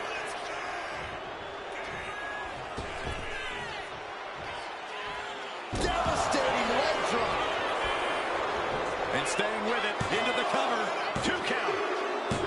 And Yokozuna is once again champion. I can't believe it. The winner of this bout, and new WWE Champion, Yokozuna. We have the official word. Yokozuna is indeed the new WWE Champion. We may have just witnessed the end of Hulkamania, gentlemen. There's no may about it, Cole. Yokozuna just conquered Hogan, and every newspaper in Japan is going to be filled with pictures of... Our next chapter sees the showcase spotlight shine on an area in which the family built their legacy: tag team wrestling.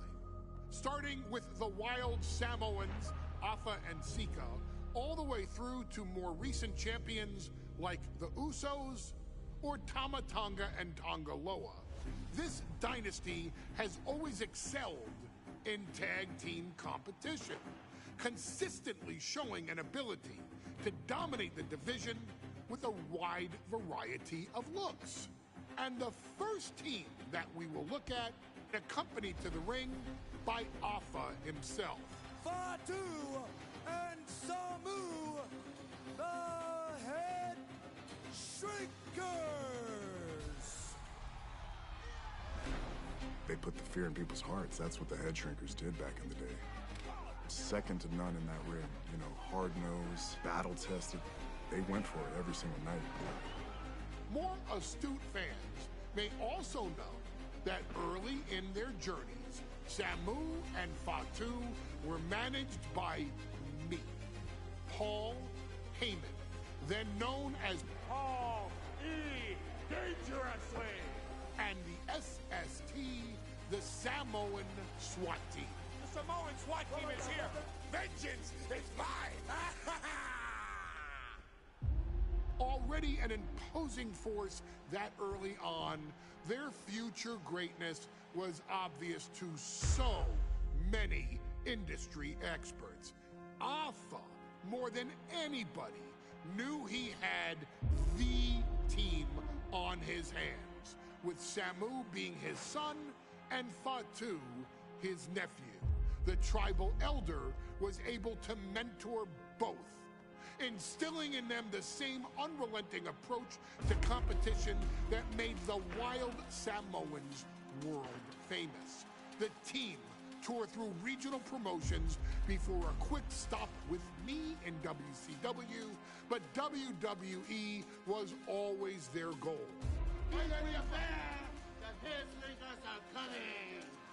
Upon arrival, it was clear that the dynasty's next generation had indeed arrived, immediately drawing comparisons to their world-renowned predecessors. 10 years before it became cool to say, Samu and Fatu displayed ruthless aggression in the ring, overwhelming opponents before the bell and continuing the non-stop attack until their hands were raised in victory. Deceptively agile for men of their size, they brutalized the opposition with devastating dives from the top rope. The duo would eventually go on to capture the WWE.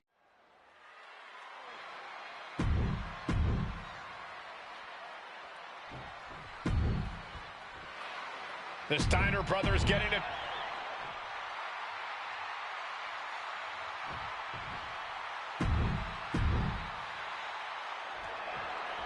WrestleMania 9.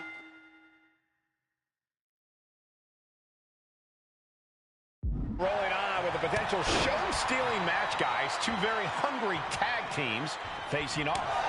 Indeed, Michael, the Head Shrinkers and Steiner brothers are Double-leg takedown. Gonna stack them up. reverse the leverage and into it. You got something else in mind, I guess.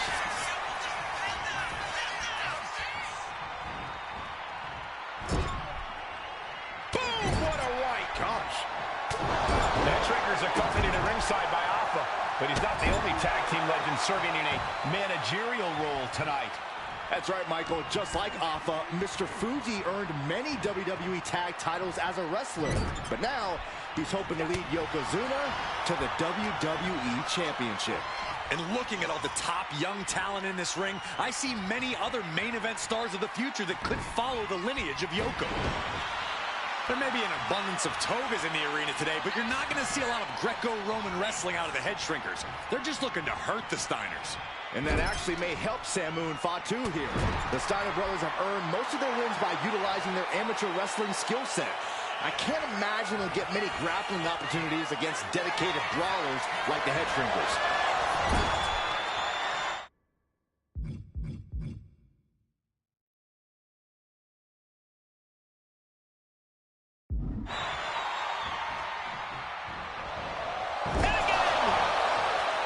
The Head Shrinkers and Steiners are two of the brightest young teams in WWE. But they both come to this match with a... Nice takedown. Stack them up. Counters. Cover.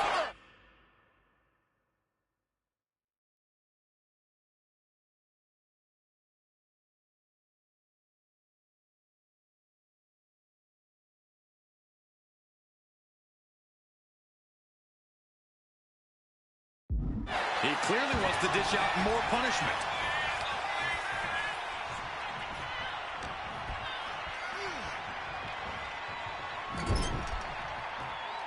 Oh, well scouted by Steiner. Belly to back suplex. I've seen Saxton thrown out of a few local bars like that before. Please don't remind me, Corey. Clothesline takes him down. Forget about it.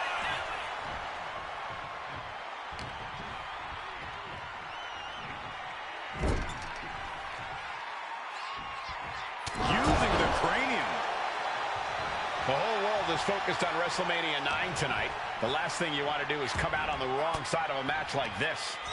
That's right. A big win at WrestleMania means a big boost in the tag division and a substantial winner's push.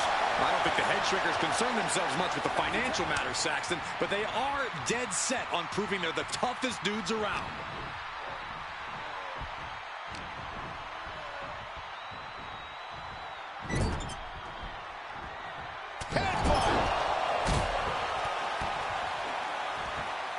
Stomping away and then a knee right to the throat. There was no issue with that attack. Hey, sometimes desperate times call for desperate measures. Who are we to judge? Dominating shoulder tackle. Samu and Fatu, already some success in the tag division tonight. Could really be their coming out party. Well, they certainly have a tradition to uphold, Cole. The man in their corner, Alpha, has held the WWE tag titles on 3 occasions, and he's primed to bring the Head Shrinkers to the top as well.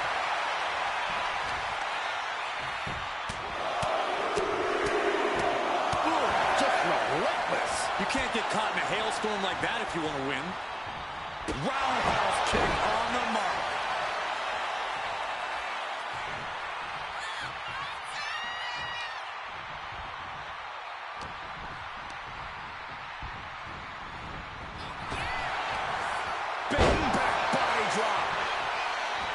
And we are really seeing the amazing skill sets of all four men in this tag team showcase. Well, we already knew about the brawling of the head shrinkers and the grappling of the Steiners, but men as big as these four behemoths should not be able to fly around the ring like they have thus far. It is made for an extremely tough act to follow, guys.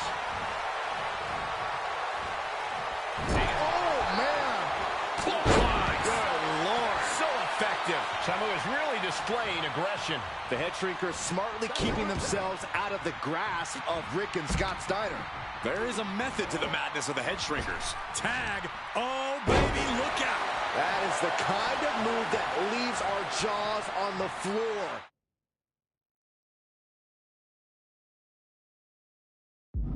Unbelievable.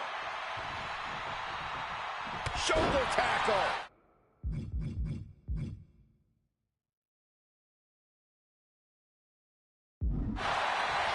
As we find ourselves surrounded by all this pageantry, do you think either of these teams is feeling the pressure of their first wrestle? Incoming! Oh, what a splash! That's it. No way the Steiners come back now.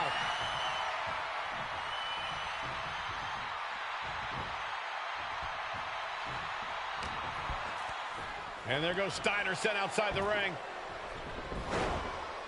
Fatu like a one-man wrecking machine right now, cleaning house. Oh, look at this, the power by Scott Steiner. But the tag was made and Scott not aware. Big kick. Scott Steiner did not see the blind tag made by Samu. Oh, this is not looking good for Steiner. And this is what the head shrinkers do. Top-tier tag team wrestling.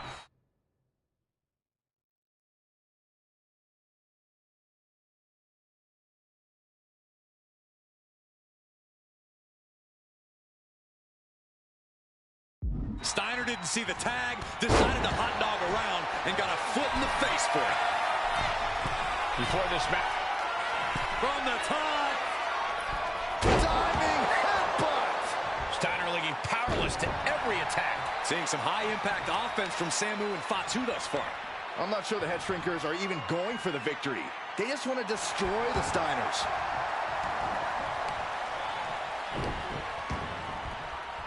Oh, this is nasty. Somebody stop this competitor. And he turned it around. Scott is going to look to press on the advantage. Yeah, Steiner's survival instincts are taking over. Sent into the Tag made. Rick and Scott Steiner looking for some tandem offense here from the top. Steinerizer connected big time. Is that enough to finally put down the head shrinkers? That's smart. Taking the one to catch your breath. Oh, my goodness. Ah, what a smash. That is just insulting. The head shrinkers and the Steiners are engaged in an epic battle. Both teams making the Roman gladiators proud. Well, Steiner fell right into that one.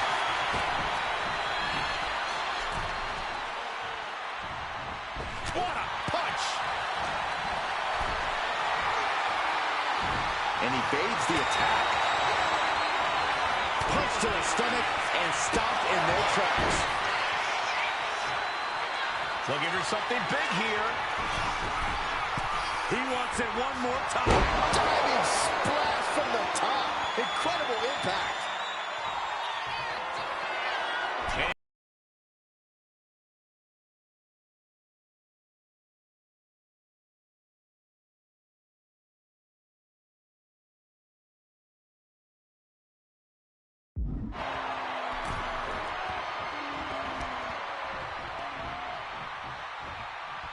Both teams giving everything they can here at WrestleMania.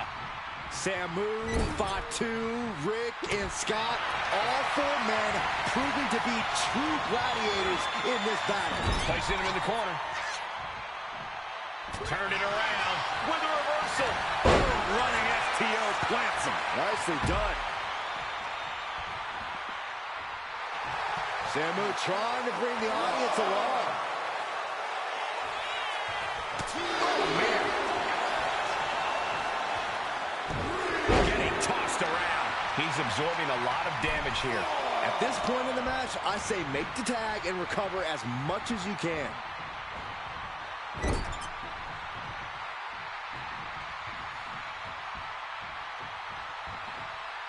Splash. Momentum moving towards Samu's corner. Looks like Rick is having trouble generating any sort of defense. Into a German.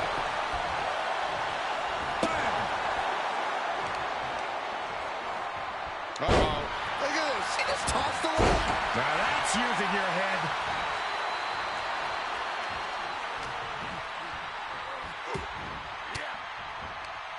Disrupts the attack with an elbow to the gut. Samu avoids that one. Both arms trapped, and what's next? Tied up in a headbutt from behind. Oh, what a roundhouse.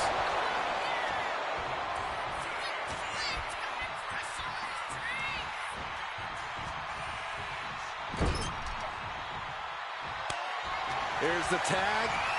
Tandem offense on the horizon here. They have their opponent. Oh, face first. And the head shrinkers just might have it. Oh, going right into the pin.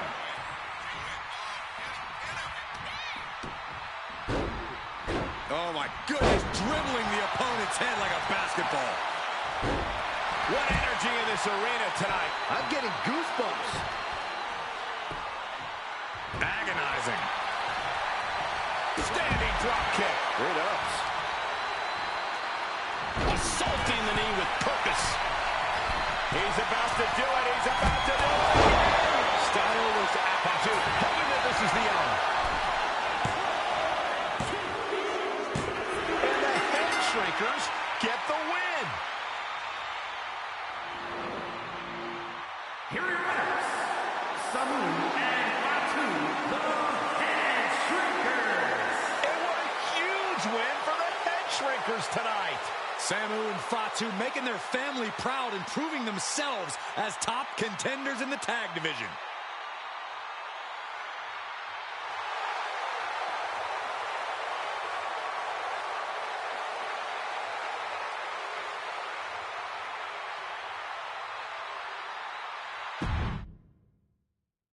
Hey, let's put this in the simplest of all terms.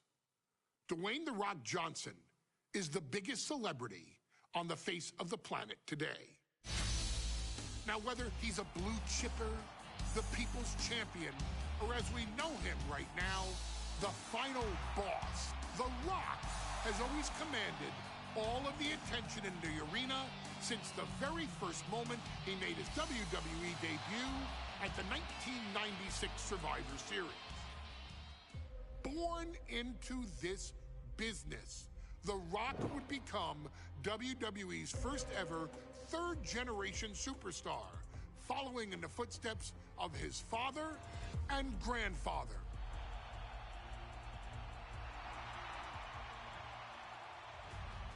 Who had competed in WWE rings before him. Dwayne, you had the huge responsibility. There's a legacy, and you have to take it so seriously. Even with incredibly high expectations, the Great One surpassed them all, along with the usual achievements if your name is The Rock.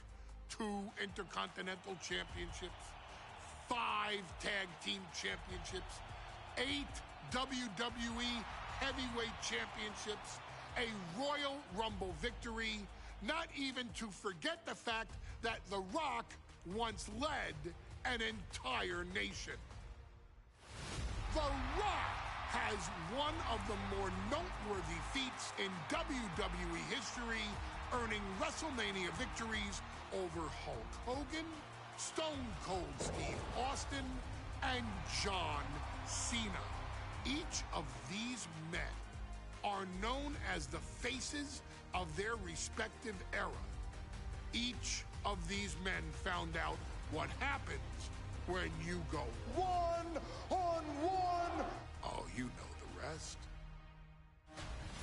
Of course, The Rock rivaled Stone Cold Steve Austin's popularity during the vaunted Attitude Era, tearing opponents down with rock bottoms and people's elbows, while tearing them apart on the mic with cutting one-liners and catchphrases that are still recited to this day. If you smell, know your role and shut your mouth. He ended CM Punk's 434-day title reign as WWE Champion at the 2013 Royal Rumble as well, after having only competed twice over the previous 9 years, displaying the always ready mentality and physical conditioning on which he has built his global brand. But you don't need me to rattle off The Rock's resume to you, now do you? Of course not. The man is an occasion unto himself. He has headlined the biggest events against WWE's most iconic superstars and has always found a way to, how does he put it? Layeth the smackdown on some jabroni's candy ass. I couldn't have said it better myself, although I think I may have just done that. But indeed, he has. On a Thursday night in February of 1997, The Rock, still known as Rocky Maivia, would find himself challenging for the WWE Intercontinental Championship. Only a few months into his tenure, he would be matched up against a face that would ultimately become one of his most familiar and hated rivals, Triple H, Hunter Hearst Helmsley. Seemingly overmatched by a more seasoned opponent, a youthful Rock would demonstrate all the traits that have come to define him in the years since. Tenacity, high IQ, and that legendary Samoan strength to ultimately surprise Helmsley and kick off the first championship reign for Rocky Maivia. It would be the first step of a journey that is ultimately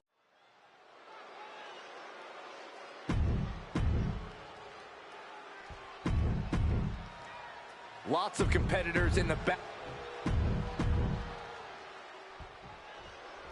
The Intercontinental.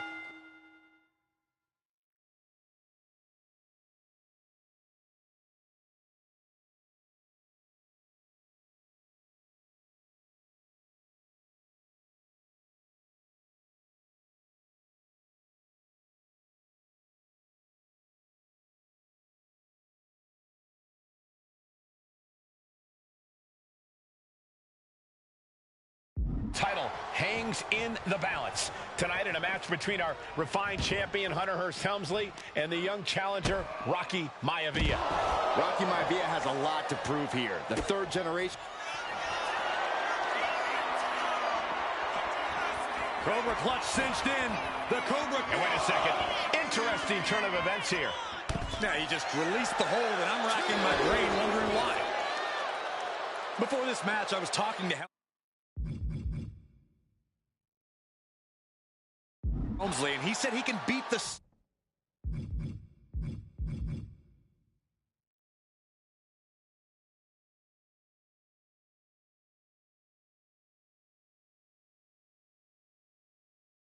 not out of this Maivia kid in less than 10 minutes. In fact, he was showing me on his watch. Did you know he has a timepiece that costs $20,000? Confident.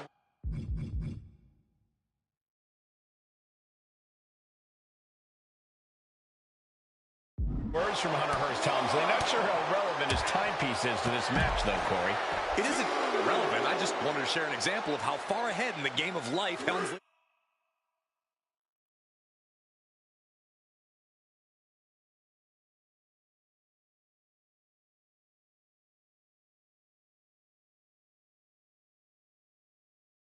Yes. Oh, brother. If Rocky Maivia is going to take down the more polished and experienced Hunter Hearst Helmsley, he's going to have to do it with unrelenting energy. Rocky has to keep coming at the champion with big attacks until Helmsley collapses under the onslaught. It's a bold strategy that will take everything the young Maivia is. Lift off!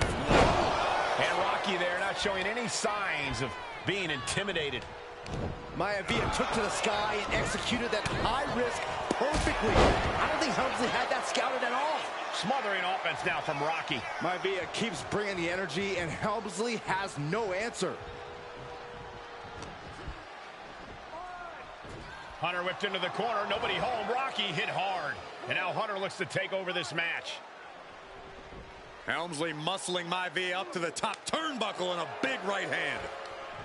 Helmsley with something big in mind here for his challenger tonight.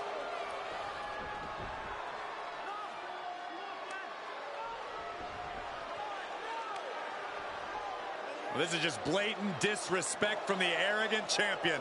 Almost daring Rocky. Hey, you really want my title? You really think you're going to be Intercontinental Champion? Up to the top. Hooking Rocky into a superplex. This could be it. Can Hunter capitalize? This could be it. Hook of the leg and a cover, and Rocky stays in it, getting his shoulder up. Still not enough to put out the flame of Rocky Maivia. Hunter has to be asking himself, what else do I have in my arsenal? And I think we may get our answer, gentlemen. Yeah, it's just a matter of time, I believe, before this one's over. Hunter hooking Rocky, taking his time, looking to put him away. Maivia just collapsed. This just shows you how much damage Hunter Hearst Helmsley has inflicted on the challenger in this matchup. I think Maivia's done. Official might want to step in, call this one. The official checking on Rocky. Hunter Hearst Helmsley believes this is close to being over. Lifting him back up again. Rocky rolls through. Shoulders down. Rocky wins the title. Rocky Maivia has shocked Hunter Hearst Helmsley. Here is your winner, and the new Intercontinental Champion, Rocky Maivia. We have a new Intercontinental Champion.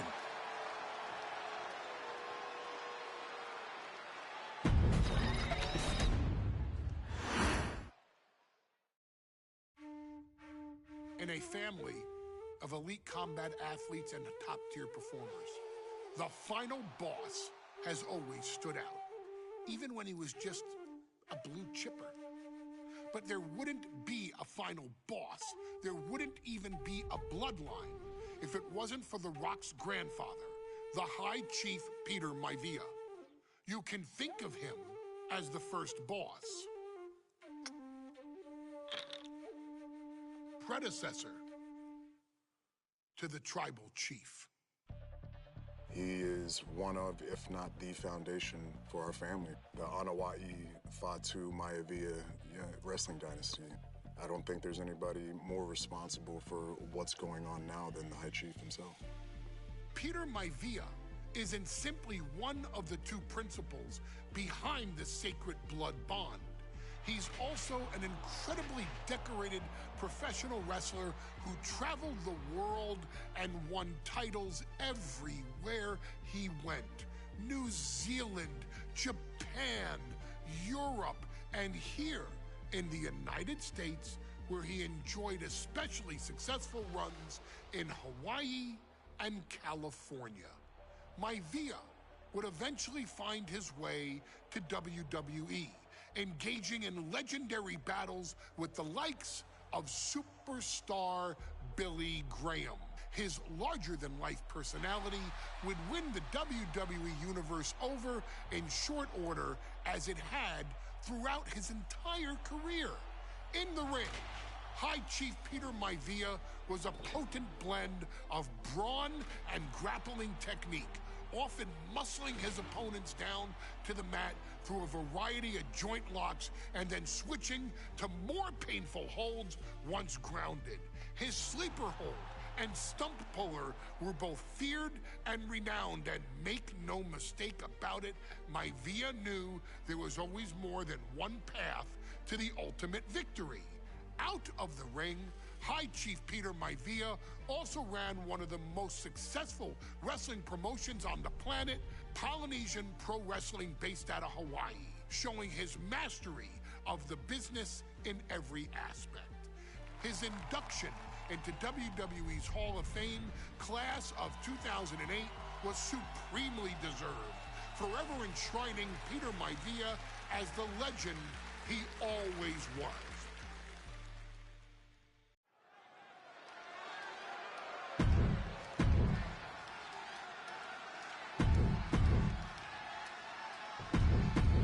High Chief Peter Maivia taking on George the Animal Steel in a steel cage match. Quite a heated history between these two guys. Yeah, Michael, and I think it's because Maivia is one of the few superstars brave enough to take on the Animal. Most of their contests have ended in countouts or disqualifications thanks to the cage.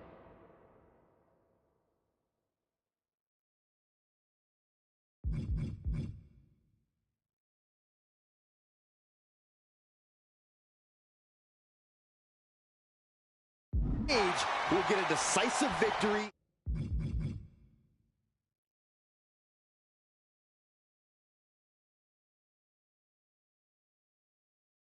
In this one. Well, that really depends on if a cage can even contain them. Gentlemen, we've touched on the differences between Maivia and Steel as competitors. One man based on order, the other on chaos, but it's reflected in their looks, too. Indeed, Michael. Just look at the sculpted physique of the High Chief. And the tribal tattoos on his body are... Well, he's an ugly creature. Enough hair on his upper torso to classify as fur. Folds in his bald head. He's like a modern-day Neanderthal.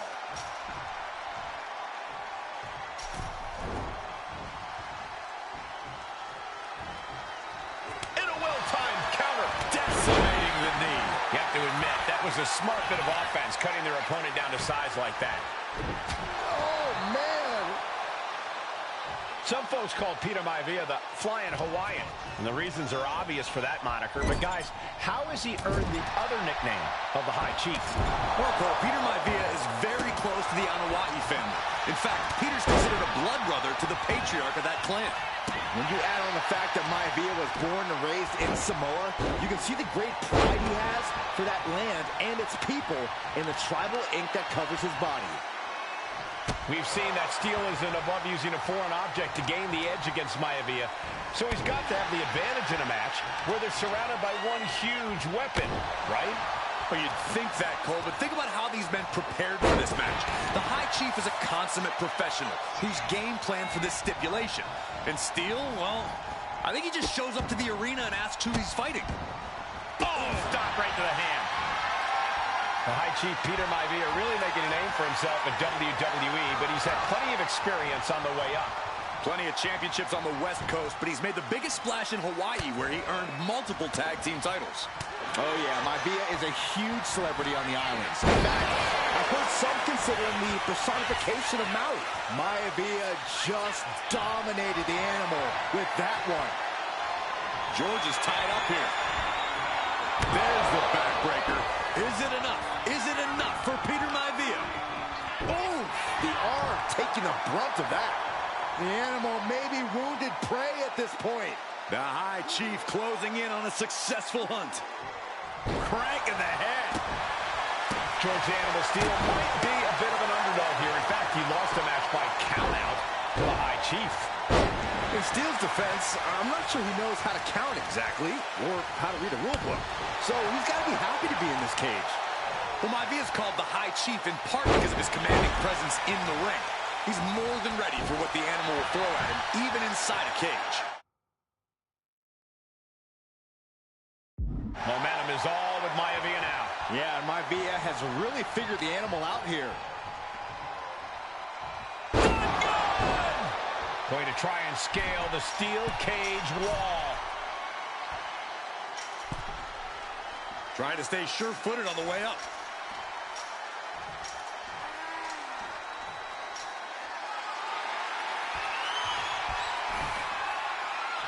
At last, he's climbed to the top. No, what is he doing up there? Oh! Here we go. He thinks this is it. Shoulder up before the count started. This deep into the match, and he's able to kick out before a 1 count? It's stunning. And he retaliates.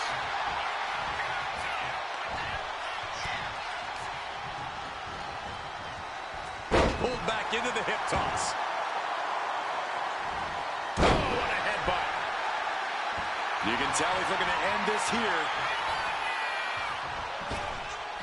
Boom, running STO plants him. Nicely done.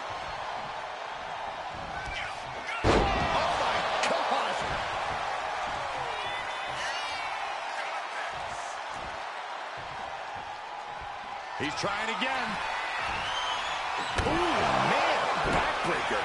No way Steele's coming back from that. Cover. He's already done so much damage. What else could he want to do? He's getting back up, but I don't think he's going to like what he finds. Measuring it up one more time. Snap you in half. That's it. No way to endure that again. Oh, look out. Peter Maivia is looking unstoppable now. And you can see Steele is struggling to weather the storm with the High Chief. You cannot waste any time when you start the climb.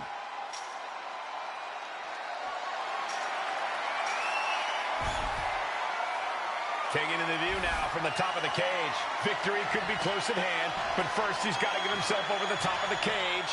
Now for the hard part. He can taste victory now.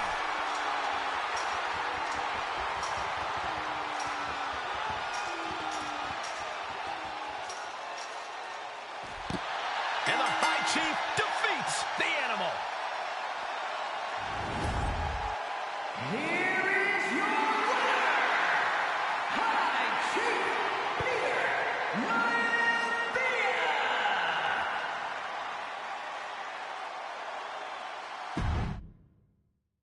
She's not like most girls. She's also not like most WWE superstars. Nia Jax, the reigning queen of the ring.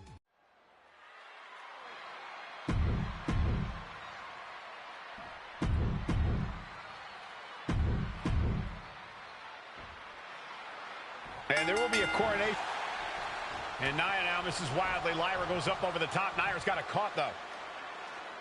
Lyra trying to rely on her technique to bring down the irresistible force, but having no luck at the moment. I'm not sure this is going to work either. Jax just entirely too strong, but whoa! That was interesting. Oh, nice athleticism by Valkyria. Even Jax might be a little impressed. I wouldn't go that far, Saxton. Here comes Nia, just imposing her will on Lyra Valkyria. Again, Lyra showing how resourceful she is, applying the sleeper. Lyra has the advantage.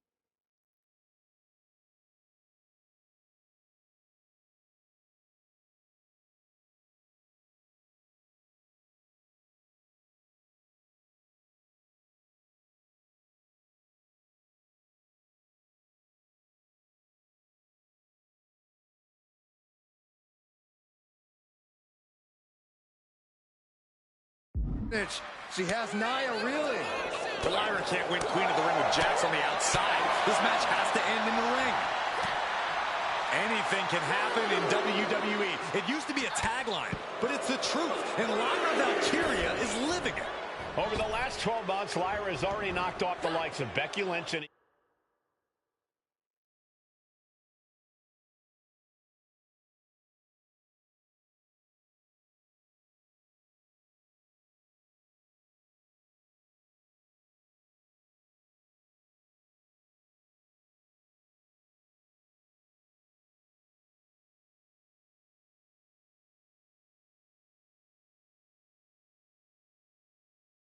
Sky, but she's never faced anyone the size of Jax. This is a first for her career.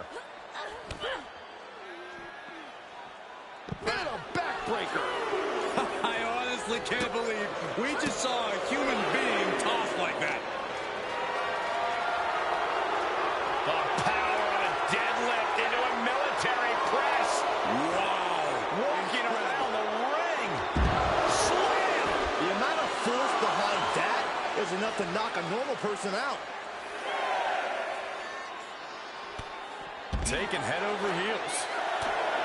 Confidence is always a key for Nia Jax. She comes into every match thinking she has it won. But when you have this business in your blood like Nia does, that confidence is genetic. But ever since the irresistible force returned to WWE 8 months ago, her confidence has been on another level. And she's gaining even more confidence as this match progresses. Jax may just be unstoppable now. Well, if you're Lyra Valkyria, what do you do to pull off a massive upset tonight? Well, Lyra's a technical wizard, Cole. In fact, from a technique perspective, she may actually have Nia Jax outgunned. And beyond relying on her technique, if I'm Lyra, I'm going to try to frustrate Nia. I don't know how possible that is, but if you frustrate Nia, she may make a crucial mistake. Boom! What a hit!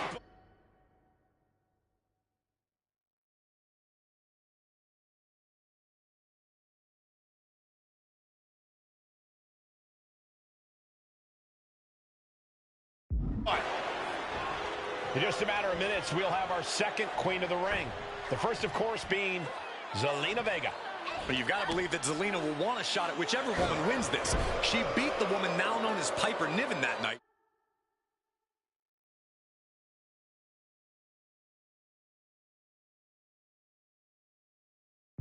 So you know Queen Zelina can strike down an enemy of any size.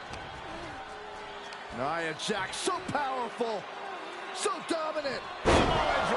Annihilating offense from Nia Jax. And the irresistible force is really keeping Valkyria grounded here. She countered that into her own offense. And there goes shot for shot. Big shots being fired right now. Neither competitor letting up. Back and forth, neither one giving up any ground. What impressive determination from both competitors. Keeping at each other no matter what.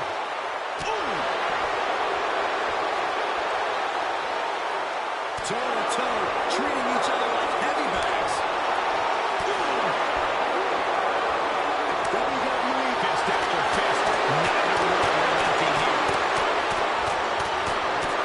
That shot ends things.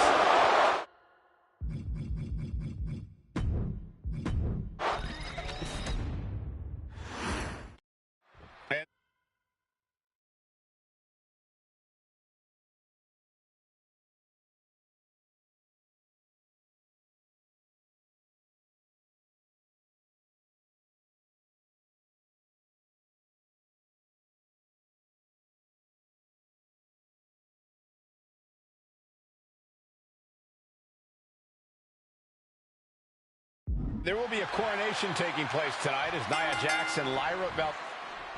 And Nia now misses wildly. Lyra goes up over the top. Nia's got it caught, though. Lyra trying to rely on her technique to bring down the irresistible force, but having no luck at the moment. I'm not sure this is going to work either. Jax just entirely too strong, but whoa! That was interesting. Oh, nice athleticism by Valkyria. Even Jax might be a little impressed. I wouldn't go that far, Saxton. Here comes Nia, just imposing her will on Lyra Valkyria. Again, Lyra showing how resourceful she is, applying this. Lyra has the advantage. She has Nia, really. But Lyra can't win Queen of the Ring with Jax on the outside. This match has to end in the ring. Wait for it. Alabama slam. Each woman here is at a tough road to become a Queen of the Ring finalist. Every matchup in this bracket has been a toss-up. Valkyria knocked off former women's champion Io Sky earlier this week, but Nia's had an even tougher challenge. Two great former champions in the form of Naomi and Bianca Belair. Even more impressive than that, she handed Jade Cargill her first WWE loss. Granted, Corey, that was a disqualification victory for Jax. I'd say there's still some unfinished business between Nia and Jade. Ouch.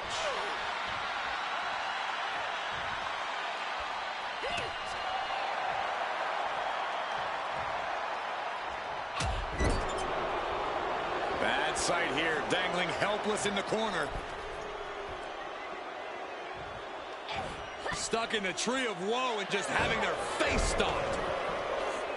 Many in the WWE Universe getting their first look at Lyra Valkyria. She's only had 3 main roster matches so far, and they were all in this tournament. Big wins over Dakota Kai, Zoe Stark, and Io Sky over the last 3 weeks.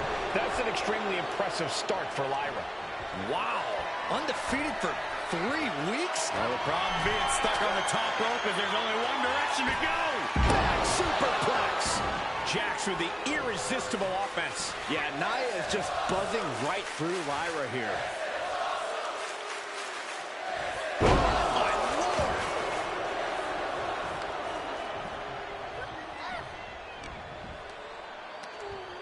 Nia looking to end this thing.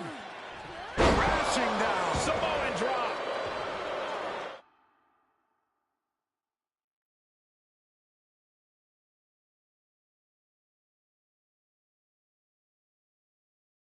There's so many moves at Nia's disposal that she can end this match. Valkyria crushed in the corner by Jax. Squashing Lyra in the corner, and the beginning of the end may be near. And Nia now, with Lyra on her back, going to climb up to the second rope. This is a scary situation for Lyra. Oh, look at this. Maybe not. No way. There's no way. Oh, my. Oh, no. Good night, Annihilator. Here is your winner and the new Queen of the Ring, Nia Jax. What a victory to the brand new Queen of the Ring.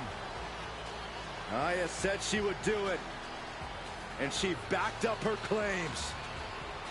And now the Chief Content Officer of WWE and Triple H going to come in to congratulate Nia Jax, officially crown her the Queen of the Ring. Absolute dominance by the new Queen.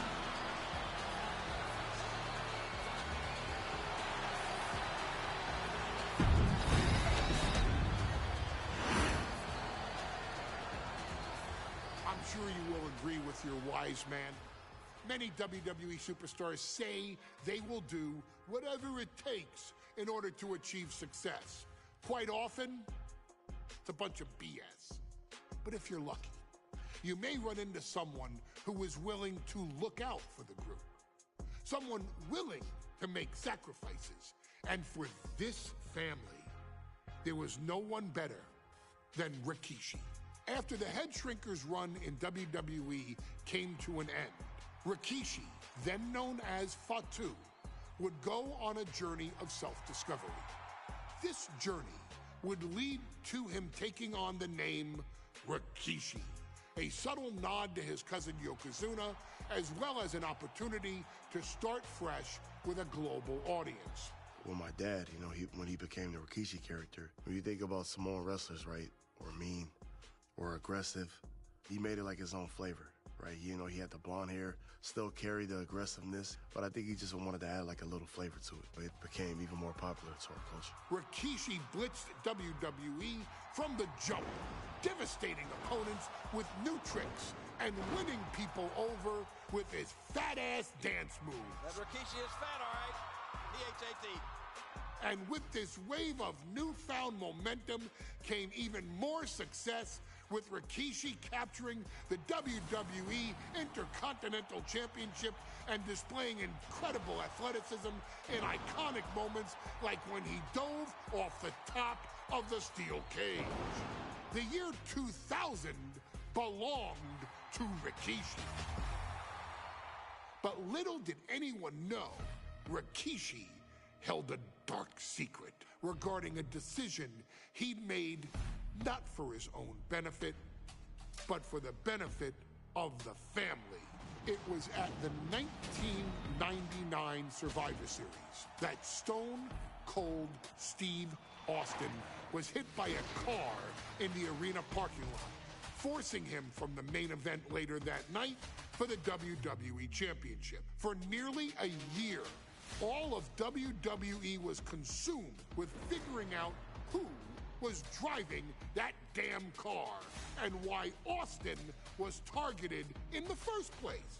The verdict came in. The car was driven by Rikishi.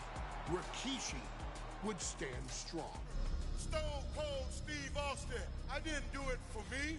I did it for The Rock. What? Rikishi would lay out a years-long gripe that WWE preferred Steve Austin to The Rock, and so Rikishi had made sure that The Rock's only competition had been removed from the picture. Rikishi sacrificed his own popularity to reach this goal. The Rock thrived while Austin was on the shelf. For Rikishi, the struggle and fall was all worth it. Rikishi knew that he would eventually have to face off with the Texas Rattlesnake to answer for his sins. And he welcomed that meeting with open arms. What Rikishi was unprepared for was for WWE to stack the deck entirely, looking to make Rikishi pay for taking out their golden goose. Stone Cold Steve Austin was allowed to drive his truck directly to the ring and was generally given the freedom to do whatever the hell he wanted in the name of revenge. We are going to make things right. This time, when Rikishi and Stone Cold Steve Austin lock horns, there will be no stacking of the deck. Someone willing to give of himself so that his family, this family, can succeed, deserves better. So get in there and showcase the never say die spirit that has led this family to victory time and time and time.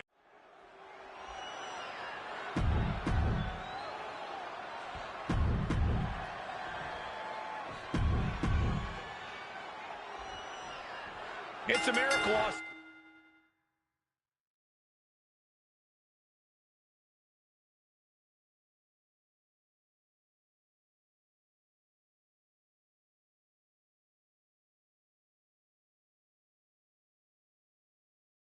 And survive being run over by Rikishi. Now a pissed off Texas Rattlesnake is on the loose and out for revenge. It took Austin almost a year to recover from the injuries he suffered in that heinous attack. You can't blame Austin for the damage he inflicts on Rikishi tonight. Byron, a lesser man wouldn't have survived. Stone Cold promised that Rikishi's days of walking above ground are over. This is no holds barred.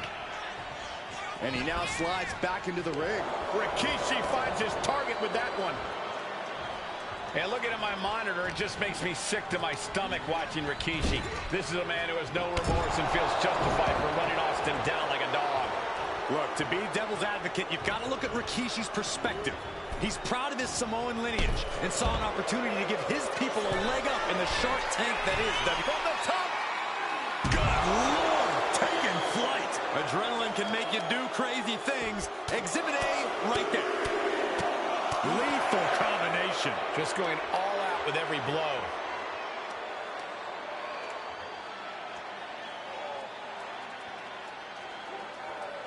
Crank in the head. Anything Austin is trying is being suppressed. Rikishi with an onslaught here against Austin.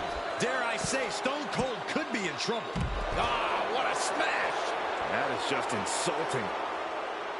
We've talked so much about motives leading into this match. In my view, Rikishis are delusional. His family have been given equal opportunities, and they all took full advantage of them. Yeah, my blood boils at the propaganda Rikishi's been selling. But I'll tell you about the most legitimate motive in this story, and that is payback for Stone Cold. Austin nearly had his life taken from him, and there is no greater reason to stomp the tar out of somebody than that. Now Rikishi.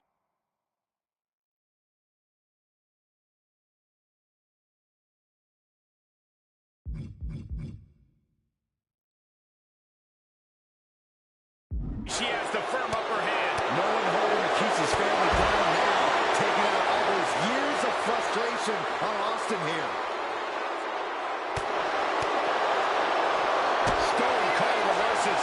Austin's finally able to slow all that incoming offense. The Rattlesnake got played around with for too long. Now he wants to open a count. And then the Rock wants nothing to do with this altercation.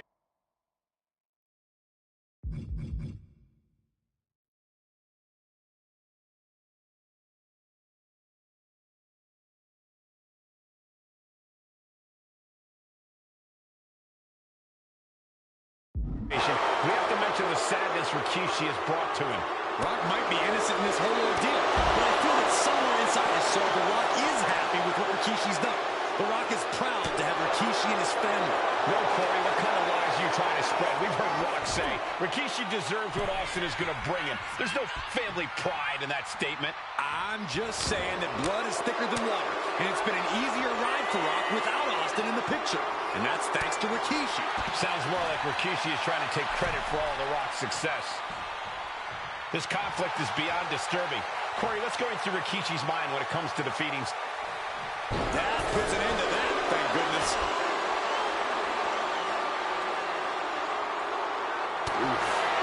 And Byron, I just cannot see these two trading one blow after another.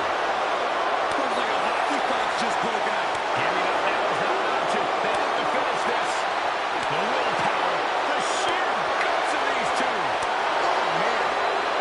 WWE Universe appreciating these athletes going all out. They are emptying their tanks, going back and forth like this.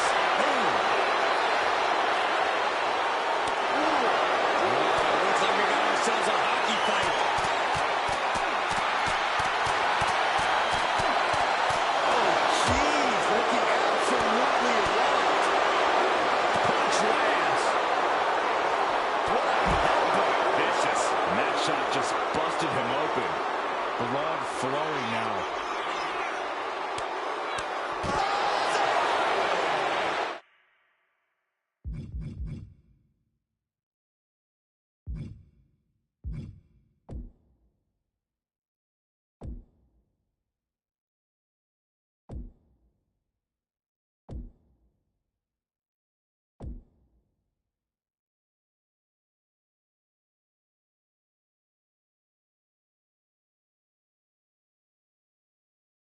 And that was just as devastating as a sledgehammer to Austin's truck. Such thunderous impact.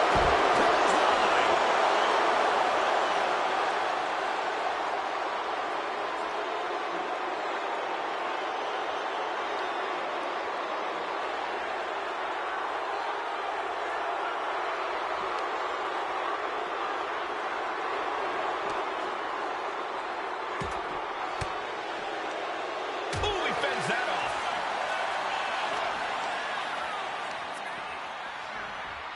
Oh! Under the ropes and back into the ring. Stone Cold not even a little close to backing down here.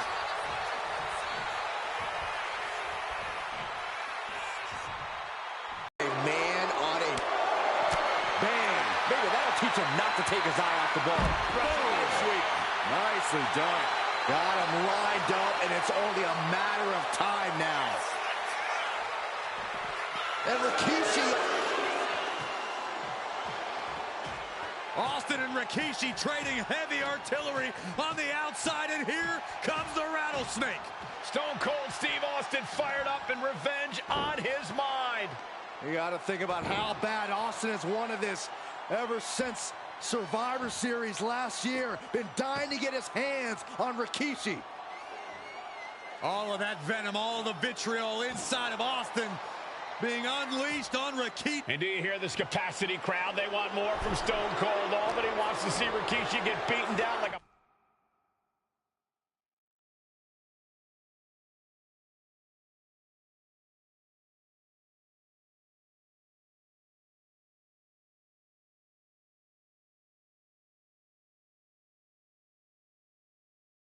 pile of human filth.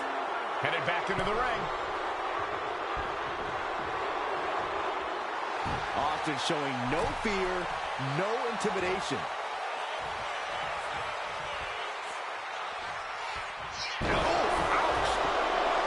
And Rikishi lately has been calling himself a visionary, a pioneer.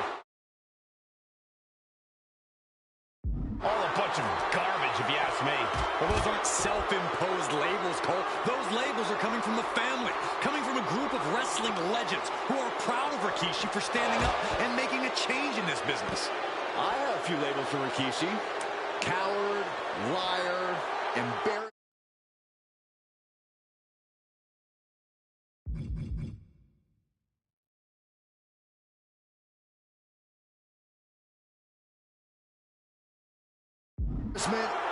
Those fit him well.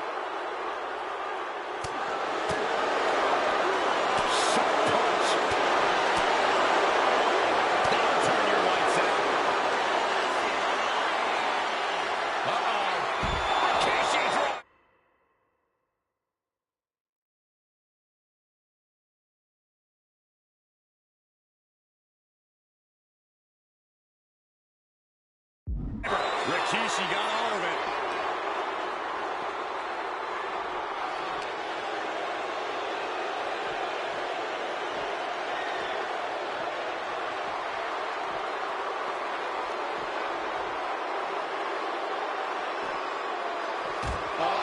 Don't bring the fight over here. Better clear out, guys. Rikishi hoisting up his opponent. Rikishi driver. Is that enough to take out Austin? And Rikishi slows Austin down with a thunderous right. Austin's in trouble. And now steel chair. Oh, and Austin, he just averted disaster there. And now Austin gonna deliver the punishment with the steel chair.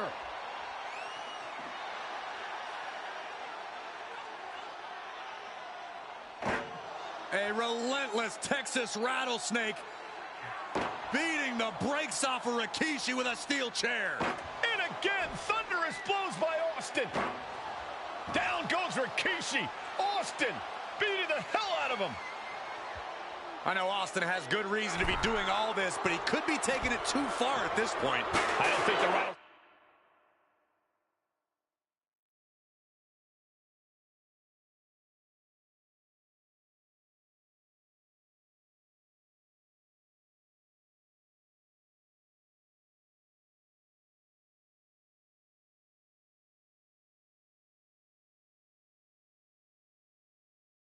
Snake is taking it far enough, Corey. Austin wants to put Rikishi's life in danger.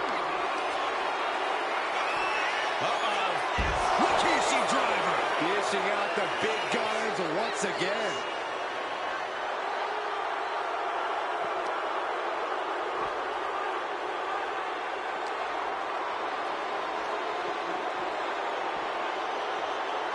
And he tosses him back in now.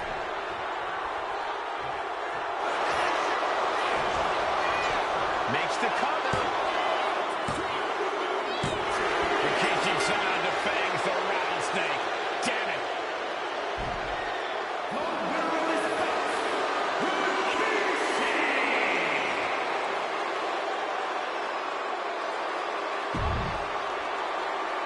His arrival signaled impending doom.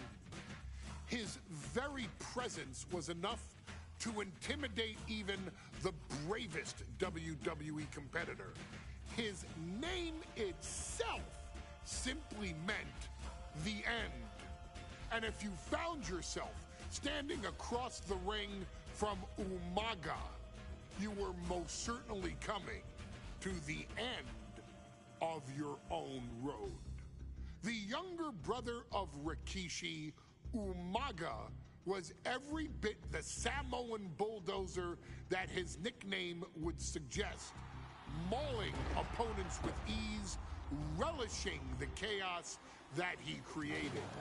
A menace to the entire roster, an unrepentant badass, Umaga tortured his prey with high-impact collisions before ultimately sealing their fate with his vaunted Samoan spike, a vicious move used today by Solo Sikoa. Inside the ring, man, he was just a complete monster. Anybody that stood in front of him, he was going to wreck him no matter what he had to do. He was just a crazy, wild Samoan. Outside of the ring, man, just a loving guy to be around. A fun uncle, always joking, always barbecuing at his house. I always looked up to him. He was just so cool. Perhaps an unheralded aspect of Umaga's game was his mastery of mental warfare. Umaga loved to present a wild, out-of-control savage, one who needed manager Armando Alejandro Estrada to handle all the details while he destroyed opponents. Umaga was the perfect definition of the word aura, a two-time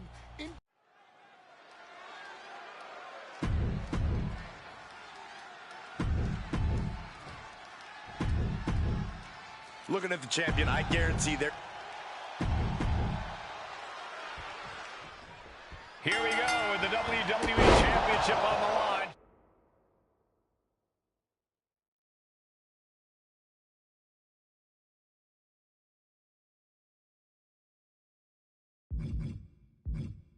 John Cena versus the Samoan Bulldozer Umaga. Big fight feel here in this building. The undefeated Umaga has set his sights on Cena, and there's nothing left standing in his way. Umaga doesn't just want to beat John Cena. He wants to obliterate him, like he has all his other opponents. But this is John Cena we're talking about. If anyone can stand up to Umaga's brutality and power, it's him. Cena's going to fight to defend his title with everything he's got. Ooh. Umaga is truly a specimen to marvel at, Corey, and his handler, Armando Alejandro Estrada, knows he has a thoroughbred on his hands. There's a difference between thoroughbreds and Umaga, though, Cole. Thoroughbreds can be tamed. Umaga cannot. Estrada can only serve as a mouthpiece for Umaga. He can only help direct Umaga's blind brutality.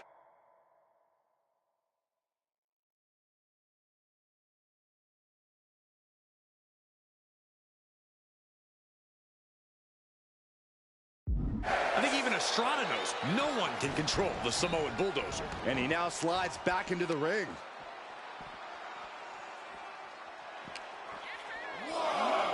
Oh, heavy contact into the steel steps. And he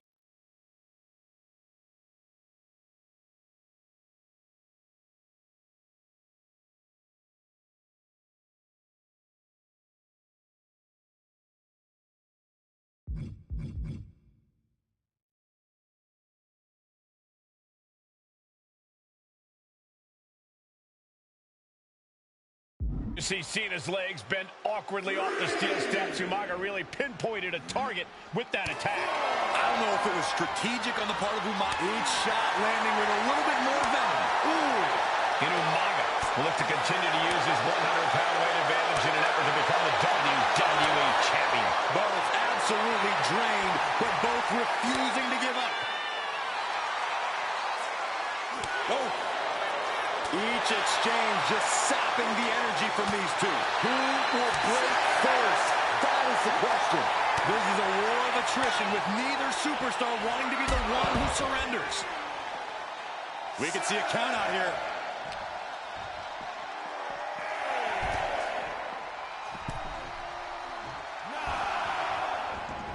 Sliding back into the ring.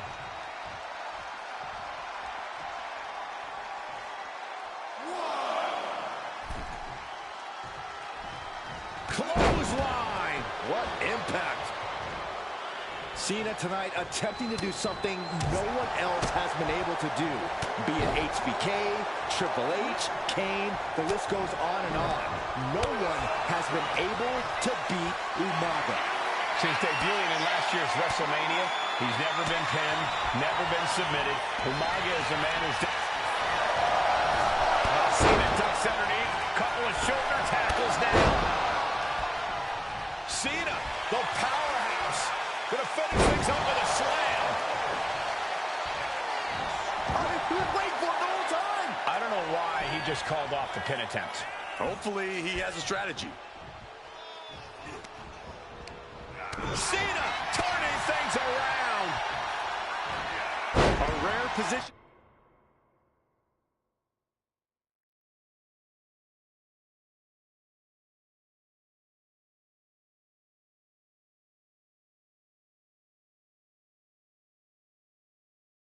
For Cena, and we're going to shut this down. And the champ only gets a count of one. Not yet.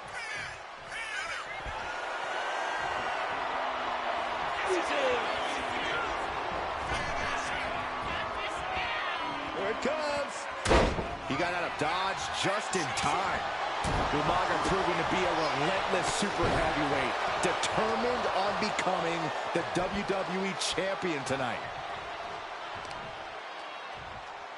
Sharp blow to the neck. Oh, God. Claw to the face. Ripping at the eyes. And the champ is feeling the effects of that cheap shot. That unraveled on Umaga. Counters to gain the advantage. Big heel kick. could look at Umaga, and he reminds me of Yokozuna. His unmatched thickness and size is an orthodox offense. Look at Umaga's thighs, his calves. They give him a great power and a great base. It makes him almost impossible to knock off his feet. He's thick, he's strong, he's nasty, and he won't be slowed down. Cena doing what he can to halter the beatdown. Cena's never give up attitude, shining through once again.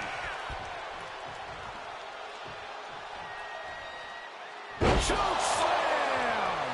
Cena is unable to stop this string of offense. Cena has no response for Umaga's savage and brutal offense. Brutal attack from Umaga. He smells Cena's blood in the water. Agonizing.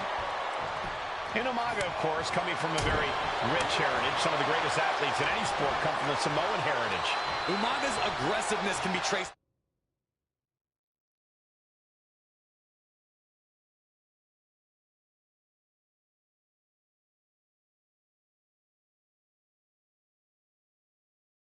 back to his bloodline. When you're fighting a Samoan, you are battling a tough, scary human being. Overwhelming offense now from Umaga. Umaga is simply overpowering John Cena right now. And Cena flattened in the corner. Umaga's just overpowering him. Look at the strength. Into the corner, just setting Cena up. And Corey, you know there's no force equal to being on the receiving end of a headbutt from Umaga. It's in Umaga's DNA. Generations have perfected the art of using their own skull as a weapon that could stop an elephant. Boom! Read that one. Sometimes I look at Umaga and it just scares me. I think he forgets that he's even in a championship match. Estrada is very aware of it, but Umaga sometimes looks oblivious to what's going on, other than the fact that he knows he's supposed to hurt his opponent. Having no conscience is what has set Umaga apart.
He gets confused and the bloodthirst takes over. That's where Estrada becomes useful by directing Umaga back to the ultimate goal. I think Umaga just doesn't know when to stop attacking. He has no sense of what it means to pull back on the reins, so to speak. Cena has no control here. Cena's perseverance being tested. And Umaga wants more out of his opponent. Here we go again. He made his point. Concentrate on the match instead of everything outside of it. Here we go. You ready for it? Choke slam! Oh,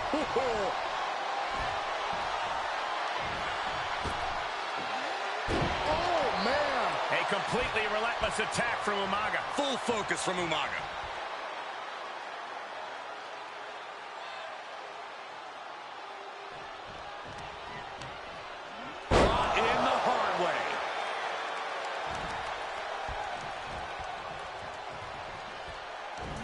Good Lord! Pop-up Samoan drop! This seems to happen to everyone who dares get in the way of the Samoan bulldozer. Two powerhouses, a championship on the line. We knew this would be a battle. Umaga and Cena aren't giving up any ground here. Umaga with a reversal.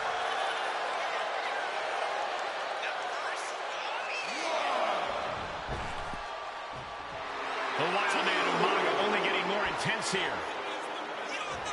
Will he get on with it already? This is a fight.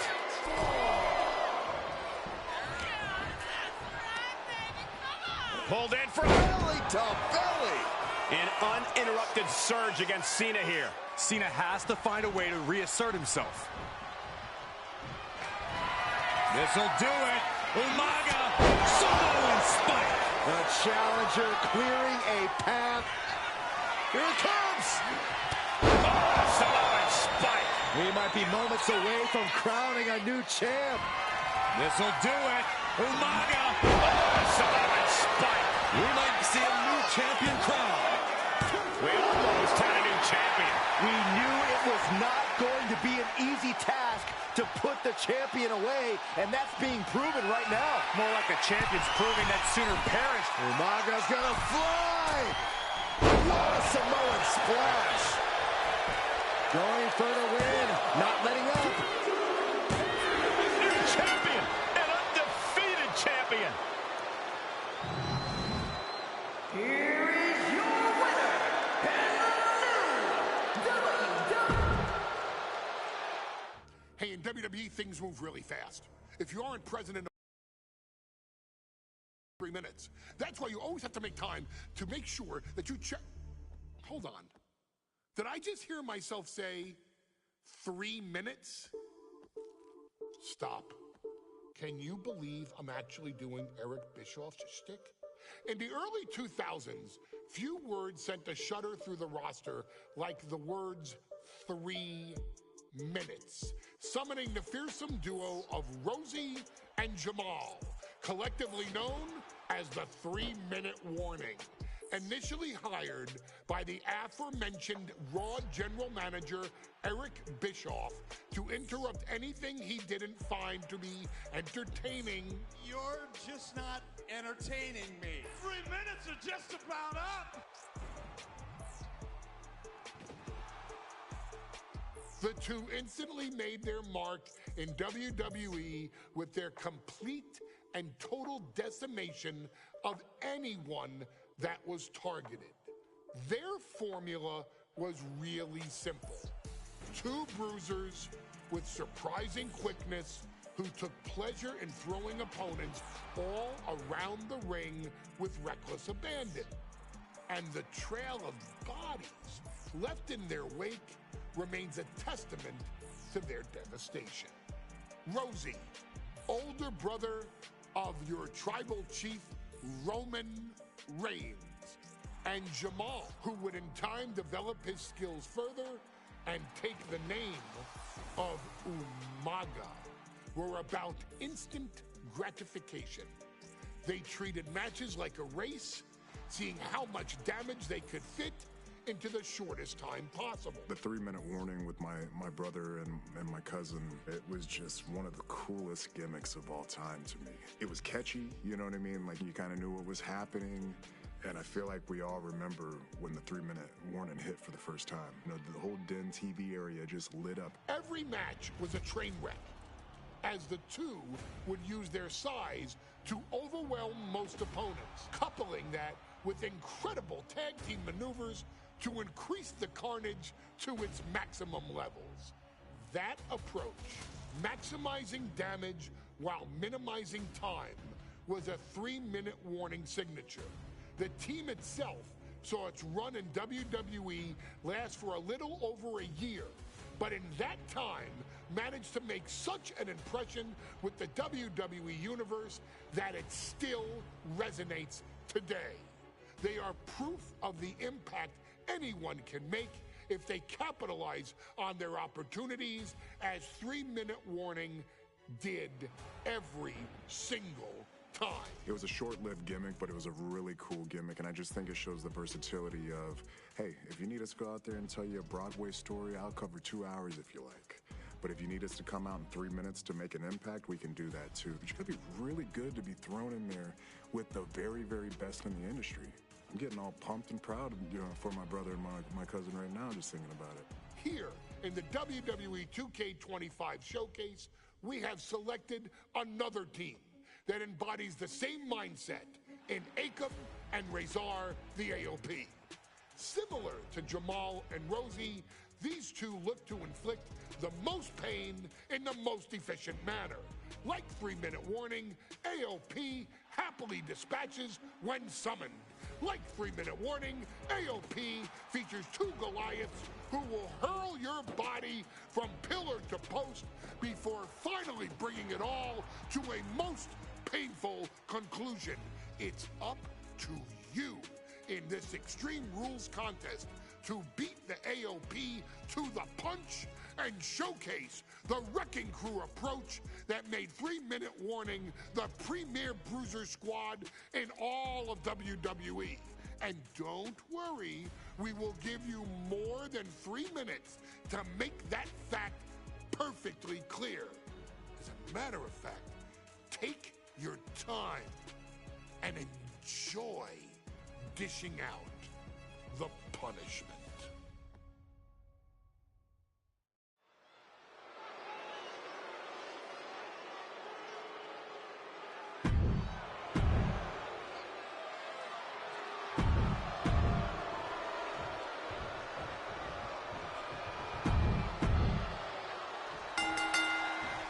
Here we go with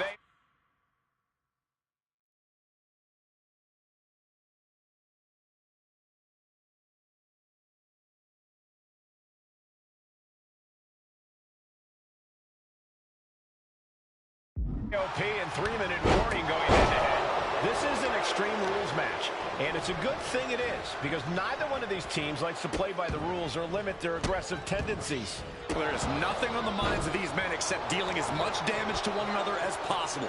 Both 3-minute warning and the AOP excel at brutalizing their opponents and inflicting massive amounts of pain, but only one of them can be the best at it. We can safely predict that this is going to be an exceptionally gruesome and painful match to watch. Pay special attention to Rosie in this matchup. 6'5", 375 pounds. The man can run a 40-yard dash in 4.8 seconds. This guy is a pure athlete. Rosie played high school football with a legendary running back before playing college ball in Hawaii. Imagine being pancaked by the force Rosie brings. Many would call the AOP and 3-minute warning equally brutal. How can one of these teams get the edge in this head-to-head contest? It's true they're well matched, but AOP tends to be the more methodical and calculating of the two teams. If AOP can get control of the pace and smother 3-minute warning's chaotic in-ring style, they'll be in a position to win this. Oh, Razor gets cut off. Rosie and Jamal tell their victims that they will feed from the middle rope. Dodges away.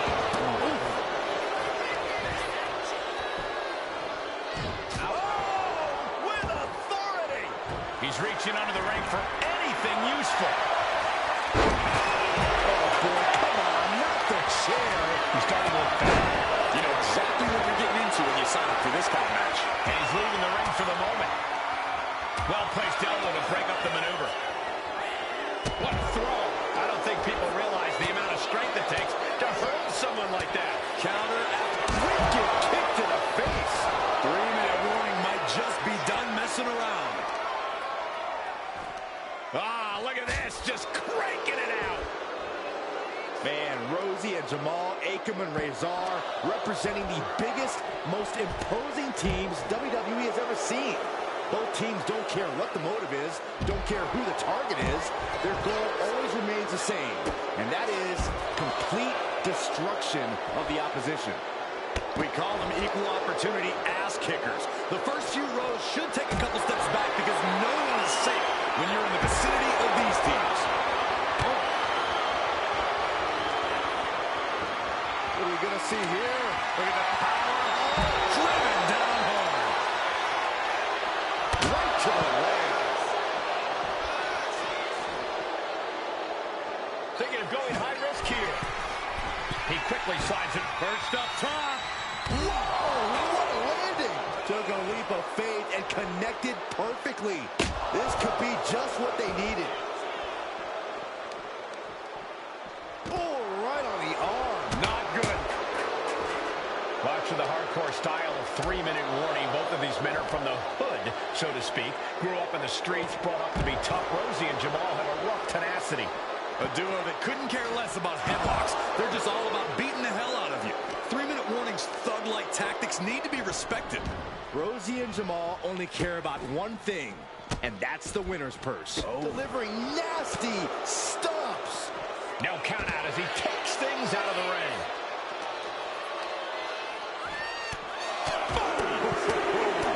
Oh, a flurry of strikes. And you can see the effects of that on Razor's face now. Absolutely no telling what's underneath the ring tonight. This is the only time anyone gets excited about garbage when a steel trash can gets involved with a fight. Just look at the size of all these superstars. The ring had to be reinforced before this match. Over 1,300 combined pounds colliding. These men are so big and so thick, it's a challenge to wrap your arms around them. It's really just best to find weapons and whack away. Yeah, and there's plenty of weapons to choose from tonight. Oh, look at this aggression, just pure brutality. Easy. He gets into the ring. Come on, there's no fair play in that. Does the official not see him removing the turnbuckle pad? Keep your voice down. Taking aim on the arm. Razor looking powerless to every attack. AOP has no answer for that shot. Pins the shoulders down. He breaks the ref's count after one. Oh, punishment he's taken, and yet he's still...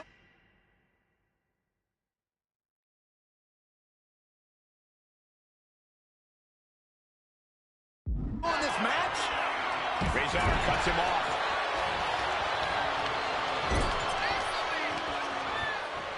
Uh-oh. Tossed hard into the ring post.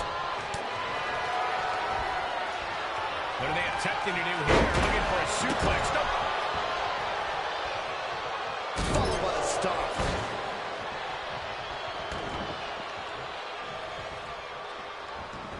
Taking the action to the outside. Might be taking a breather here.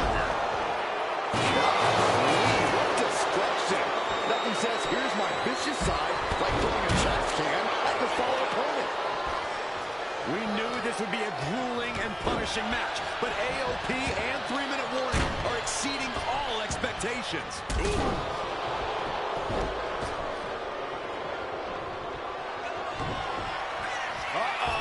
Into the choke slam.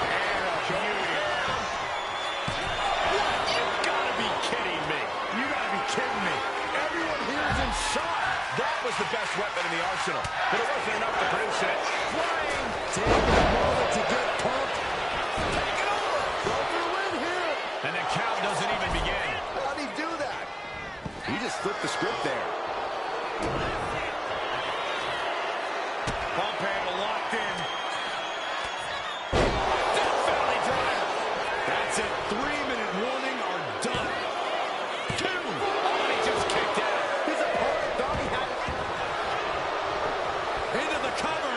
Into the cover. On the ropes. Come on. I am shaking my head in disbelief over how he managed to get the shoulder up. A manager grabbing anything from under the ring is beyond unfair. It's just downright evil. This is a whole new level of chaos and brutality. 3-minute warning, and AOP just keep upping the ante on each other. He's making his way to ringside now. Oh, colliding with the barricade. From the heavens, look out below! Coming down on their opponent like a sack of bricks. Big time clothesline. Good grief. Making his way to the top here.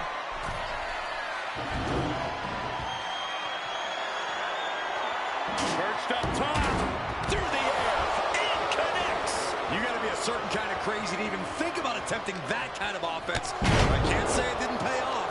Where's Rosie going now? Inverted scoop slam. Here we go.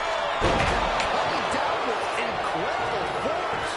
Forget it. AOP just fell into their domain. Rosie and Jamal survive Extreme Rules. Here are your winners, Rosie and Jamal. 3-minute warning. Gotta give it up to 3-minute warning. In a contest between two of the most badass squads we've ever seen, they were the tougher competitors. Yeah, but We've come to the part of the showcase where we get to talk about Tamina.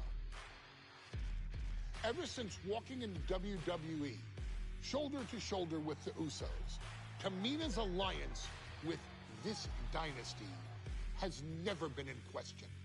I remember watching Monday Night Raw, and I seen Tamina debut with my brothers. It was a pretty cool, dynamic, right? Two of my brothers and Tamina. Together, Tamina and the Usos helped each other navigate through a trial-filled first year in WWE, making sure they all survived together. In later years, Tamina has formed alliances with both Naomi and Nia Jax, honoring this family's connection. While Tamina has looked to create her own name in the industry, she has never missed a chance to acknowledge her place in this family either. Trained by Afa and Sika, the wild Samoans, Tamina was instilled with the same instincts that have carried each member of this family to wrestling glory. Her in-ring approach is similar to many in the bloodline. Quick striking, high-impact attacks, and smothering holds. As capable with a super kick or a big splash as anyone else, Tamina has maintained a remarkable level of success in her WWE career.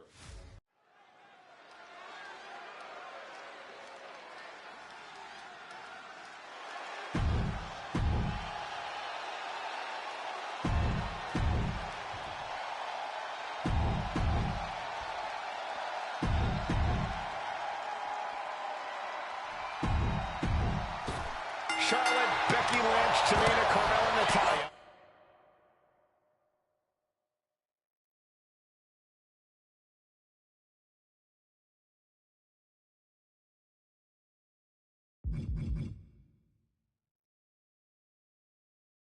All with a chance to make history.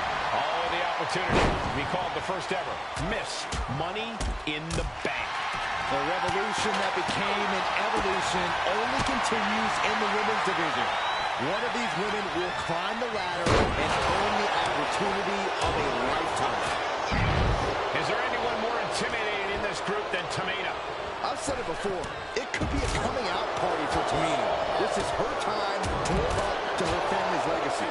If Tamina wins the contract, it guarantees her first title opportunity in over 2 years. More than an opportunity, it pretty much guarantees Tamina will become the next women's champion. Remember, the first one to climb the ladder and retrieve the briefcase will become the first ever Miss Money in the Bank. No countouts, no disqualifications in this match. Everybody is coming in with a different strategy, but remaining close is the key. Luck is going to play a part, but you'll increase your odds if you stay close to the ladder and close to the briefcase. You can see Charlotte's expert game plan experiencing a minor hitch there. Yeah, Tamina displaying a higher level of aggression. And look at the playing field. The majority of these women love to utilize their submission offense to put opponents away. Tapping someone out won't win this match, but